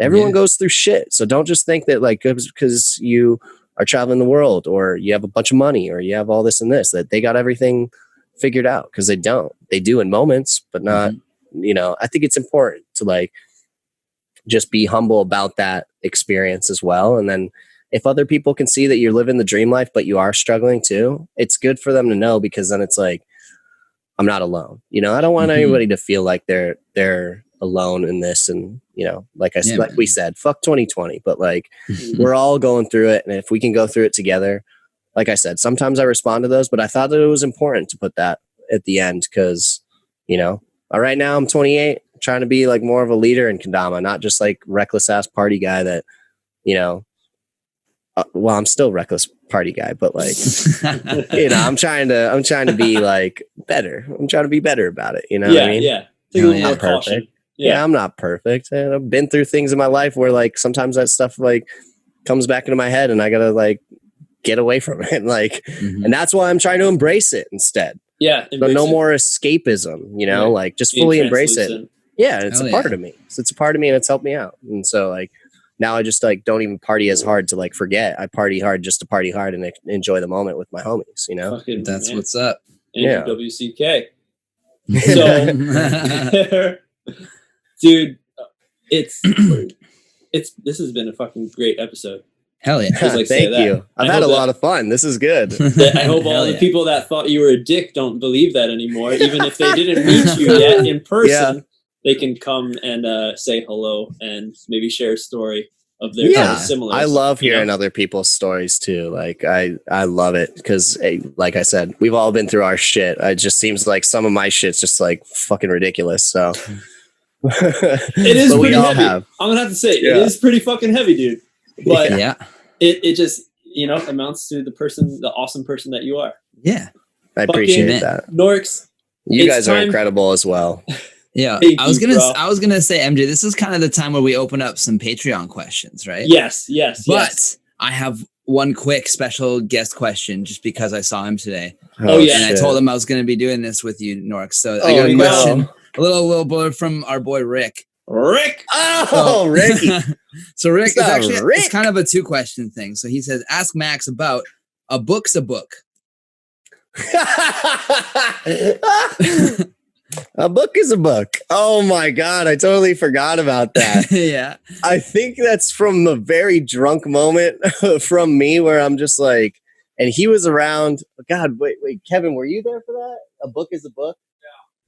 Yeah. I don't know why, but I think I was just like, yeah, man, a book is a book. And it's just like, yeah, man, shit is shit. But you know, fun. Like, it's like, you know, a book is a, I remember being in the Terra shop during Van Jam for this. And I think I just said, yeah, man, a book is a book. And I think Rick was just like laughing his ass off about it. And he's like, a book is a book. And it just kept getting said like over and over. And it's like, yeah, it's clearly obvious. Like a book is a book. Damn, I forget the exact context about it, but it's just so funny that I remembered that even was a thing. Yeah. Fucking Rick. All right. Well, the other thing that me and Rick were talking about today, we couldn't remember all the specifics, but what he says is the MKO Banana Man news interview. Oh, he was asked to talk about the contest and how he prepared or something like that. Proceeds to talk about his breakfast. Oh, that guy was kind of a dick. That guy was kind of a dick. That's what it was? The banana newscast story? Yeah. Yeah. Because we went there early in the morning and he's like treating me like I'm the biggest bro of bros ever. And it's like, oh, well, so how did you win this? You know, like at first he's like, how did you win this competition? And I go, well, it's kind of funny, but bananas, you know? And then he's like, oh, bananas. And like, he just started going off about bananas. And I go, yeah, dude, that was one piece of the story. And like, whatever, I guess we're going off on bananas now. And then it turned into a thing where like every time someone saw me the year after was like bananas and like would like hold up a banana and shit. But it's like, no, seriously. But like the potassium inside of a banana calms down your stomach. And then if you drink orange juice, you're like energized. It's like natural, good vitamin C energy for you to like boost into like, you know, actually competing. And that's what I did. I mean, I smoked a little weed before too, but like, and then I had a couple beers. Okay, I had a couple beers right before. Get you loose. But, but like the guy just went off about bananas. It was like really annoying. Wait, that was a random interview? Like, what is that? Who's wait. I have to go pee really bad. It's like wiggling in his chair. It was MKO, and it was like, either, like you said, first thing in the morning, like when they were at the Mall of America getting ready to do the thing. And who was doing the interview? Was that just a random like YouTuber or some shit? The Banana Man, I guess. So he focuses on bananas. I don't know anything about the guy, actually. That's what I was saying. Like, me and Rick were talking about it today at work, and we were just like, oh shit, yeah. Well, I was like, yeah, we're gonna do the thing with Norks. Like, what should I talk about? I know. Podcasting 101. Don't ever do that. You know, like that's why you said leak or get your fluids out now. Go to the bathroom now. But we've been grinding. But yeah, we have been. Who is this interviewer? Was it? So it was like with a news. Company? It was with a news channel, like an actual Minnesota news channel. All right. And so it was going to be aired on the news. And I thought that it would be cool to like tell people that like, there's a method to like, there was a method to winning, you know, like, and a banana, like I was going to explain that like quickly. I was going to be like, yeah, you know, the bananas help calm down your stomach. And I was going to say things like, you know, like before you take a test at school, you should drink some orange juice because it like activates, it like wakes up your brain a little bit, you know, like this shit's good for you to, you know, so eating bananas before a contest and drinking a little bit of OJ. And if you're old enough, drink like 2 beers before you go up because it calms all that nerves and like makes you, well, for me, yeah. Well, it's because I'm like chilling. But then if you're getting right into that perfect mode where you're not shaky anymore is what you're looking for. Yeah, you're looking to get rid of the shakes. Right. And so like, I mean, hopefully I'm not like an alcoholic to where like alcohol makes me not shake anymore, you know, like without it, I'm shaking, but no, it's not like that. It's just like to calm down your nerves. And so I was going to say that I was going to say all that in the news thing, maybe leave out the beers part, but like, I was going to say that. And the second I said bananas, he just like turned it into this huge joke. And I was like, yeah, okay. And I was like, damn, this is going to be on TV. So don't be like a dick to this guy. He's just doing his job of being the zany reporter that got stuck with this fucking wooden toy story that he probably was like, oh, fuck, I'll go fucking do it then. He probably got in trouble. Maybe he had 2 beers to get rid of his shakes. Buddy. Oh, hey. Yeah, for real. You should have just fucking cursed him, not him, but just like kept on swearing. So they're just like fucking just put like we're not even gonna use that interview. Yeah. He goes, oh yeah, bananas, and I'm like, yeah, cock, shit, fuck, bitch, what? Like we're done. No, but that's the banana. Shit. It's because we had to be there at like 6 something or like 7 in the morning. I wonder if that is somewhere in the internet, dude. We're gonna have to find. Well, there you have it, Rick. Banana story. Yeah. That guy was kind of a cocksucker. Yeah, that's banana sucker. Wasn't a fan. Yeah, banana sucker. I was like, okay, drop it, dude. I was like, drop it, dude. Get over the bananas. Yeah, they helped, but it's like the little piece. You didn't even hear the rest of the shit that I said. Like, come on, dude. Oh fuck. So yes, it is Q&A time with Norks. So for everyone who supports on Patreon, huge fucking hearts. Thank you all so much for doing it. It's so awesome. And yeah, dude, once I get paid more money, I'm gonna do it. Thank you so much. Hells yeah, dude. and so something that we have a little perk for you who decide to support us is you can ask a question to our guests and you get a question locked in. I post up a little, a nice little picture of each of our guests, and I got one with Norks with him. Yeah, he's looking good as usual. We got a few questions. First one starts off Nick Dodenhoff. He always jumps on. Gives us a nice question early on. Tell us about Red Bull Kitties. Okay, let's maybe see if we can talk about something we didn't touch upon yet. But tell us about Red Bull Kitties. Why was that something important enough to put on a pro mod? Also, I think a lot of us learned that you were attacked on the street from this recent video you made. If it's not too much to ask, could you talk about your time in your life leading up to winning MKO? Much respect. Well, Nick, I think we pretty much covered all those. That is a good question. Very great question to ask, and that means that they're like true ride or dies, and they pay attention to the to the storyline or whatever. But I mean, I think we just kind of broke through and touched on that completely earlier. Yeah, we went deep into that. So yeah, we did. So there you go. Dang, Daniel. I answered a question without even knowing it already. Woo! Thanks for the question, Nick. Next one is from Daniel, Mr. Robinson.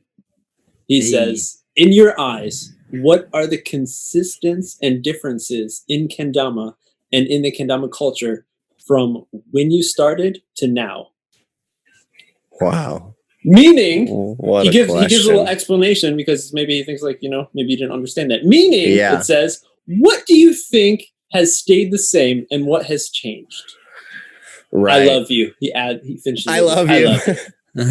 Daniel freaking Robinson, dude. One of my favorite people of all time in the kendama community. He's one of the first people that I met. I think the first pro that I met besides my friend, which doesn't count because I've been friends with him since like third grade, was like Chaz Edwards and then WKT. And in the same WKT trip they were filming for Count Me In, and I met Daniel Robinson during that time. And I remember you in the clip with you on the stairs when you guys were doing that. Like, I forgot what trick it was, like lighthouse to in. There was like a gang of you just sitting on the stairs, and like I didn't really notice because I don't think you were featured specifically. No, not at all. I tried to film a trick. To film a trick and I couldn't. I am in both the WKT movies. I think both of them. The only feature that I have in it really is like the barely side view or back view of me. It's like I'm just lurking in these videos, but I tried to get in them. I tried to get in them so hard. I was like, dude, this bird over the valley is gonna be sick. It was like right when I started playing. But, back to Daniel Robinson's question. Yep. What's changed? What's stayed the same? Dude, a lot has changed. Honestly, the kendama community, and it's hard. It's hard. The kendama community has changed, and it's because with everything going further, right, and with more people being added to it, this is a completely inclusive game, and that's what its basis. Like when I started, that's like what its base was that this is for everybody. This isn't just for Joe Schmo or some super hot babe or some super dope shredder that shreds snowboards, or it wasn't some specific category of person. It was open to everybody, and I loved that about it. And the community was so perfect, the way that it like brought people in and made you feel like we were saying this earlier, like the family thing, and that's what I describe as family without the I. But it's like that type of fam love is how it was in the beginning. Now with like a lot more people and like the internet and stuff like that, you definitely have a lot more trolls in the game. And then you have a lot more people that, like the dude, Ryan, I think from like, he has his Bevel's Advocate podcast. Bevel's Advocate. So that guy's like, edgy, kind of like controversial, like the way that the things that he was saying in like the kendama community type thing, but it was just to spark up like questions and answers, and like just to be like a different part of kendama, because he says kendama is so cookie cutter and so like PG, and he like wanted it to be more appealing to like older people. So now it's getting more into older people and stuff like that, right? So it's bringing all these different types of people in, which is amazing. No matter what, like hate or no hate from anybody, it's amazing how many people can get into it. But the community has changed a little bit and gotten, I feel like, a little bit more like less like everybody loves everybody, and more into like it's kind of changing into like everyone's got something to say about something, like whether it be good or bad. Well, I mean, that's kind of came within just SNS and everyone being on the internet and the whole troll, that term itself, that has evolved with the internet. So I think those types of personalities have also been grown. Yeah. And with like, so like before it'd be like, so the biggest thing that's a difference is videos, video content. And with Instagram now having video clips, a lot of people just don't save their tricks anymore for edits. They're mostly posting on Instagram, which is a huge thing that's going on. Yeah, which is a huge, that quick dopamine fix right there. Lacey, nasty banger. I want everyone to see it right now. Yeah. Not saving things for a whole actual edit. Where before you had to wait. Like you had to wait for a good edit. You'd go on to YouTube, and I did this all the time. Kendama, by upload date. And in the upload date, you would see that a video got posted 2.5 weeks ago or 3 weeks ago, and it'd be like a Colin Sander edit or something like that. Now you do it, you see some kid in some country just posted a vertical video that's just just a vertical video that was posted an hour ago. And it's like some kid doing big cup, and that's it. It's not even an edit, you know? So that has definitely changed. But I don't really have a problem with like the community at all. Like, but sometimes I feel like definitely it's a lot less lovey-dovey than it used to be, and more like it's a lot less family oriented. And I don't know, sometimes I've seen things that I did not like as much with the community and what was being said and stuff about people. And I was like, damn, this doesn't really make a lot of people that are new feel like this can be a home for them. You know what I mean? Like, it's gonna be impossible to do the shit that we grew up and learned kendama, what we learned it to be, of being, you know, open for everyone and how everyone was just so stoked on it. That time is past, and I don't think we can keep that for the people who are getting into it now. It's grown so much to a point where it's like there are almost like cliques, you know, in a way. Oh, like I was going to say that. Yeah, I was going to say degree, but it's like yes and no, because we're telling everyone, you know, you should play with people, you have friends to jam with and get hyped about this kendama with, but there with that comes the whole like segregation as well. So now when you go into comps, like, all right, it's like there's the fucking stoners and there's the jocks and there's a fucking metal. Yeah. You know? And it is like that a lot more so now than it used to be. And like at Dama Fest, it was like we all tried to find a way for all of us to be like hanging out in the same room, all of us, you know? But like with how big we are now, it's like it's impossible. You don't just have that split anymore, especially at MKO, especially at NAKO.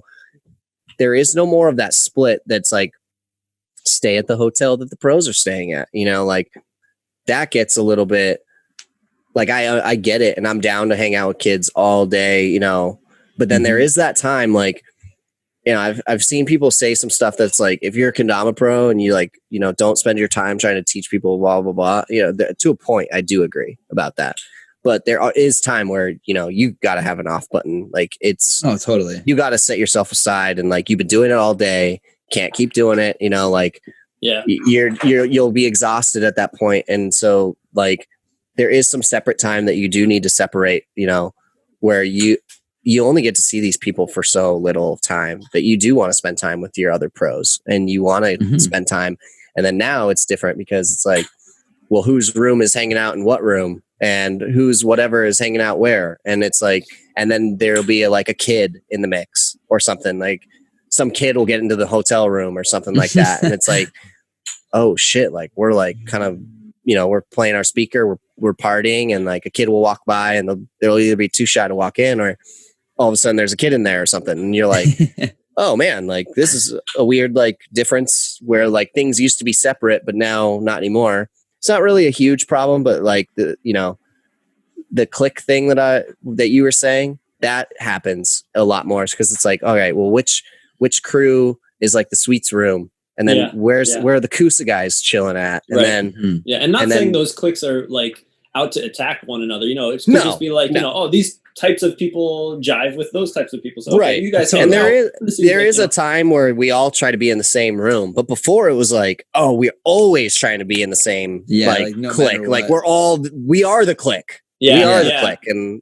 now it's like click clack. Yeah, and now it's like there's a bunch of different click clacks, you know, like, and it's just, it's weird the way that it's going, but it's good. It's healthy to have like all these different, you know, things going on and the way it's evolution. But that's what's different now. And like there's some consistencies. It depends on you. I feel like the consistencies on the past, those are based off of yourself. And if you can, and like, so the consistency of, we were talking about my pro mod video and you're like, you had a bunch of homies in there. That consistency had to be brought back to me type thing. You know, like that type of consistency I need. Like I need homie sessions, homies filming together, but that has changed a lot more too now, to where it's like a lot more individual, like individualistic. And at events, people are filming something for their Instagram clip, just their Instagram clip, you know, or something like that, instead of like trying to get a doubles trick or, you know, something like that. You know what I mean? So it's like, before it's like, yo, I want all the homies in this edit and like stuff like that. And there are still people doing that, but like not as much as before, you know? Well, it's like you said too, it's harder now with like, there's so many people that you can't have everyone in an edit. The edit would be never ending essentially. I like in my credits, I tried to list as many people as I could in it. And then I realized the more people that I put into it, the more people I'm leaving out of it that will feel left out of it. And so almost at the end, I was like, don't get offended if I didn't like, I was like, you know, smoked a joint and wrote that. So one of them is just like worldwide crew. It's like, exactly. Like, and so it's like anyone that I just missed, I'm like, to all the people that, and so like, you know, Cody Grizz was like, dude, Kendama gets a shout out and I don't. And I was like, dude, I said Sweets Kendamas and all their hardworking employees. And he's like, yeah, but I mean, come on, dude. And I'm like, no, that's why I did it. Because you want me to list everybody? Like, oh, here's Gabe Paulson, you know, like, I tried to get them all in one shebang, you know? But, and then when Kevin DeSoto showed online that he got my pro model, I was like, well, I feel like a dick because I love Kevin DeSoto and he's not in my credits. Like, you know what I mean? Like, I love that guy so much and he's not in there. And I'm like, shit. So anybody listening, if I didn't put you in there, don't take any offense. Like, I couldn't list everybody. I literally couldn't because I couldn't remember. So, dude. All right. Well, there you go. Thanks, D-Rob, for the question. We're going to go over to it's like a Titanic movie, like 3 hours long. Dude, seriously. I think this might be our longest one. This passes the Ballard episode. Here we go. I talk a lot, so. Haley Bish, she says, how did your life change after getting hit by that taxi? Was it enlightening in any way? P.S. I love you and your new mod. Bish. Oh my gosh. My early I had the biggest crush on Bish Dama when I first saw her on the scene, and then me and her had this like moment on the rooftop of in Japan where we were getting to know each other more. And I remember it's like moonlit. It's like, I don't know. It was crazy. It was like moonlit. There's water and everything. And I remember I looked at Bish and I was like, dude, are you going to creep her out right now? No. It's not weird. It's not weird. But I was like, it's actually really cool. I was like, I looked at her and I go, damn, like, this is definitely somebody that I want in my life, like throughout my life. Like, I was like, she's such a good soul, like good person. And like, I don't know. I don't remember what we were talking about, but I remember that moment. And it was like one of the original KWCs or something where the hotel was literally on the water type thing. And it was a cool moment. And I love Bish, but yeah, at one point I did have a super big crush on her. And I was like, dude, that'd be so cool. Like kendama power couple. But that was like a very brief moment, but she's just a homie and amazing. But the taxi hit, that did humble me a little bit, because afterwards I had to like go back home and recover from that. And like, I was in a relationship with this girl at that time, and that was like really hard to like get through all of that. And like, me and her were facing some issues. And so a lot of learning happened throughout all that process.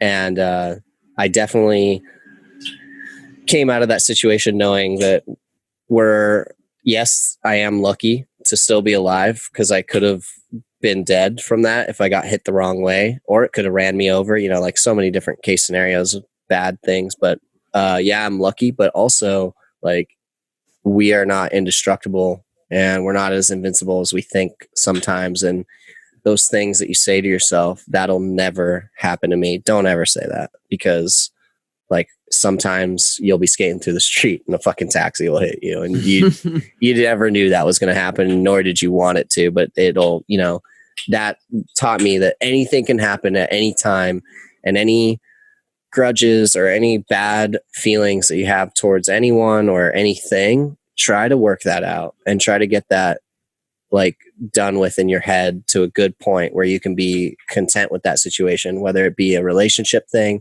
or whether it be something like a fatal accident, because that shit will just like be haunting your head.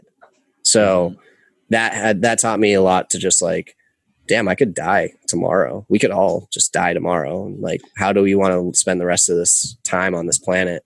You want to spend it like, you know, in the back of your head being angry about something, or do you always want to just like move forward? Like try not to live in the past, live for the present and look towards the future and learn from the past. Don't ever, you know, live back there and just sit on it, because it's just not healthy. So it taught me a lot, and like definitely not going to be skating through the streets as much anymore. And if I am, no red lights. Yeah, and it's crazy because that situation and the baseball bat thing, when I'm at a party at every given time, I know what every single person has in their hands at a party. Every single person. It's a subconscious thing, but I know exactly what's going on, and I know where the door is. Like I know where I'm going to go out to if something crazy happens. And then with the taxi thing, like I always paid attention to the streets and stuff like that, but now I'm like way more hyper aware, even just on the sidewalk, of just like playing worst case scenarios in my head of this guy gets a flat tire and comes up onto the curb. Where am I going? Like, I think that it's just like you're watching Final Destination in your head all the time. Yeah, dude, screw that movie. That movie fucked me up a lot, like for a lot of different situations. And actually it made me way more hyper aware of things too. I was like, yeah, I'm not driving behind this log truck. Fuck that. I've seen this in the movies. Screw that. I'm driving away from this. Yeah. But also getting hit by the taxi, I'm sure, you know, you got thrown off a little bit. All the, you know, cars are driving on the opposite side of the road. Maybe. Yeah. Thank God another car didn't come from the other direction. If another car had come from the other direction and I got hit twice, we would not be having this. And scary stuff. Yeah, you need to put another taxi on the bottom cup. So yeah. There you go, bitch. Thanks for the question. Last one. Christian Frazier comes in and he asks, what is your single favorite kendama trip? Single favorite kendama trip? You've been on a lot. Are you kidding me? That is so hard. You know, this actually has to do with Christian. The pee bottle? No. I mean, I'm sure at that time I thought I was having the best time right before puking in a bag. Yeah. Oh yeah. No, it was the year that Christian's birthday was. While we were in Japan. Yes. And we were outside the 430 shop, and we got him a cake. We figured out how to get him a cake and everything, and then smash it in his face. And I was like, this is going to be great for the video. So I'm going to somebody go and distract him. And Wase was on that trip. That is probably one of the best. I think that was the year after I was in the finals. So it was the year. Yeah, I think it was the year after, or it was that same year. But that one was the best one because I don't remember a lot of what happened around it. I just remember being at my happiest moments and my happiest state of living during that trip, because he was there, Wase was there, everybody was there. It was like, felt like Sweet's fam was just going in hard, and we were like all connecting and had like a great time. This is also before, you know, we got blackballed from a bunch of hotels and stuff. Yeah, so I believe that we were still in the, I think we were still in the very good early stages of Dama. I think it was either the second or the third trip, but that one was one of the best. And we were just in Japan with everybody, and then that was also when we met Gustavo, who that's another crazy story. But like, I lost my camera in a random bar because I was with Bonds and Brandon Meyer. We got brought there by two girls, and then I lost my camera. We couldn't find this bar for like 3 days, and then I finally found it before we left Osaka. And he pulls away from the liquor at his bar, and he's like, "Oh, gringo camera," and like he pulls it out. Yeah, because it was a Peruvian guy. Okay, Gustavo, dude. Yeah, Rodney's met him. So he runs this little bar. It's the teeniest bar ever, but it's the chillest spot in Osaka. And then me and Brandon found it. We go find the camera, and I'm like, okay, I'm bringing homies here. I'm bringing Willie P here, like to speak Spanish to you, and like all this shit. And then we became best friends, and we go and visit him every year in Osaka. We go to his bar and visit him, and he's just the coolest dude. But he closes his bar and he takes us to all the clubs. And I think that was one of those, I think that was that time.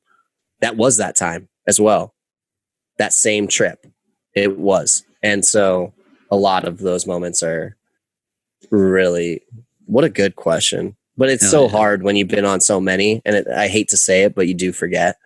Like, that's why I was doing the vlogs, though. The reason why I started up the vlogs is because it's a video diary. And then when I go, like, I don't go and watch my old vlogs all the time, but there are times where sometimes I'll be like, oh yeah, like I'm gonna go watch my Israel one, and I just everything that's happening in the video, I remember everything that's happening around it. It's like a visual representation. Like that's why I started doing it. It was what? Yeah, exactly. Exactly. And so that's why I started doing it. Really, I was doing it more for my like self, for what can I look back on and then remember all this kind of stuff. What can I show my children and my grandchildren that would make them proud? Daddy Norks. Dad, you party a lot. Well, you weren't there, but we flicked some dicks at some point. That's a story for when you get older. When you're old. She's like, no, I already heard it on Dama Nerds. Oh fuck yeah! Well, that's where I go. God damn it, Dama Nerds coming back to haunt me. No, this was great, you guys. You guys pulled some shit that nobody's heard before. Literally, there's some stuff in here that nobody should have heard. Nobody's heard those stories, man. That's for damn sure. We got some good juicy ones in here. I appreciate you guys letting me come on. Straight up. No, dude, it feels like an honor. Coming to fucking take the time and do it, man. It's good. Yeah, and share all the stories, really open up. It feels like that's where, you're heading with a lot of your personality and what you want to put forth. Well, you guys made it easy to feel comfortable with this. So I appreciate the vibe that you guys, in the environment you set, to be able to talk freely with no judgments and stuff like that, Yeah. You guys are rad. Hey, thanks everyone, the raddest people. There's everyone listening, supporting, hanging out with us, who enjoys the podcast. I'm really glad that people are taking a lot out of it and learning a lot about the pros, maybe that they always wanted to meet and didn't have a chance to, especially now with fucking COVID. But who knows when we'll get to meet. Exactly. But when you do get to meet, you'll be able to feel a little closer and, fucking come by that beer a little harder. That's right. And if you're looking for those vibes, just go through the Dama Nerds podcast, because you'll start to feel them. You'll start to feel them again. It makes you feel like you're right there with them in the room. Hells yeah. Oh, yeah. Hell yeah. This has been a good grind, good sesh. Super fucking sick. Man. Shout out to all the patrons and everyone, always with the questions, the help, all that shit. Exactly. If you're looking to support, just head over to Patreon, Kendertainment. You can help support the show. There's also, the few little perks that you get if you jump on certain tiers. There's Dama raffles, you get t-shirts, you get fucking questions in, you get video episodes. Go check it out. You guys are going the full mile with it. I love it. Hell yeah. And I guess on that note. Oh, wait, also are we done? No. Go buy a Norcross mod. Oh yeah. Never give up. Go buy a Norcross mod. Go buy a Norcross mod, and if you're in the checkout and you're looking for a coupon code, just be like, WWND. What would Norcross do? And Norcross would put Norcross in the coupon code, and then you just get hooked up with a little bit of extra, fees off of your pro mod. Also, it's like that on Rage Quit too. Put Norcross in there if you want a t-shirt. Norcross, there you go. There you go. Thanks, dude. A little bit of a help. Hells yeah. Then I guess on that note, the nerds are out.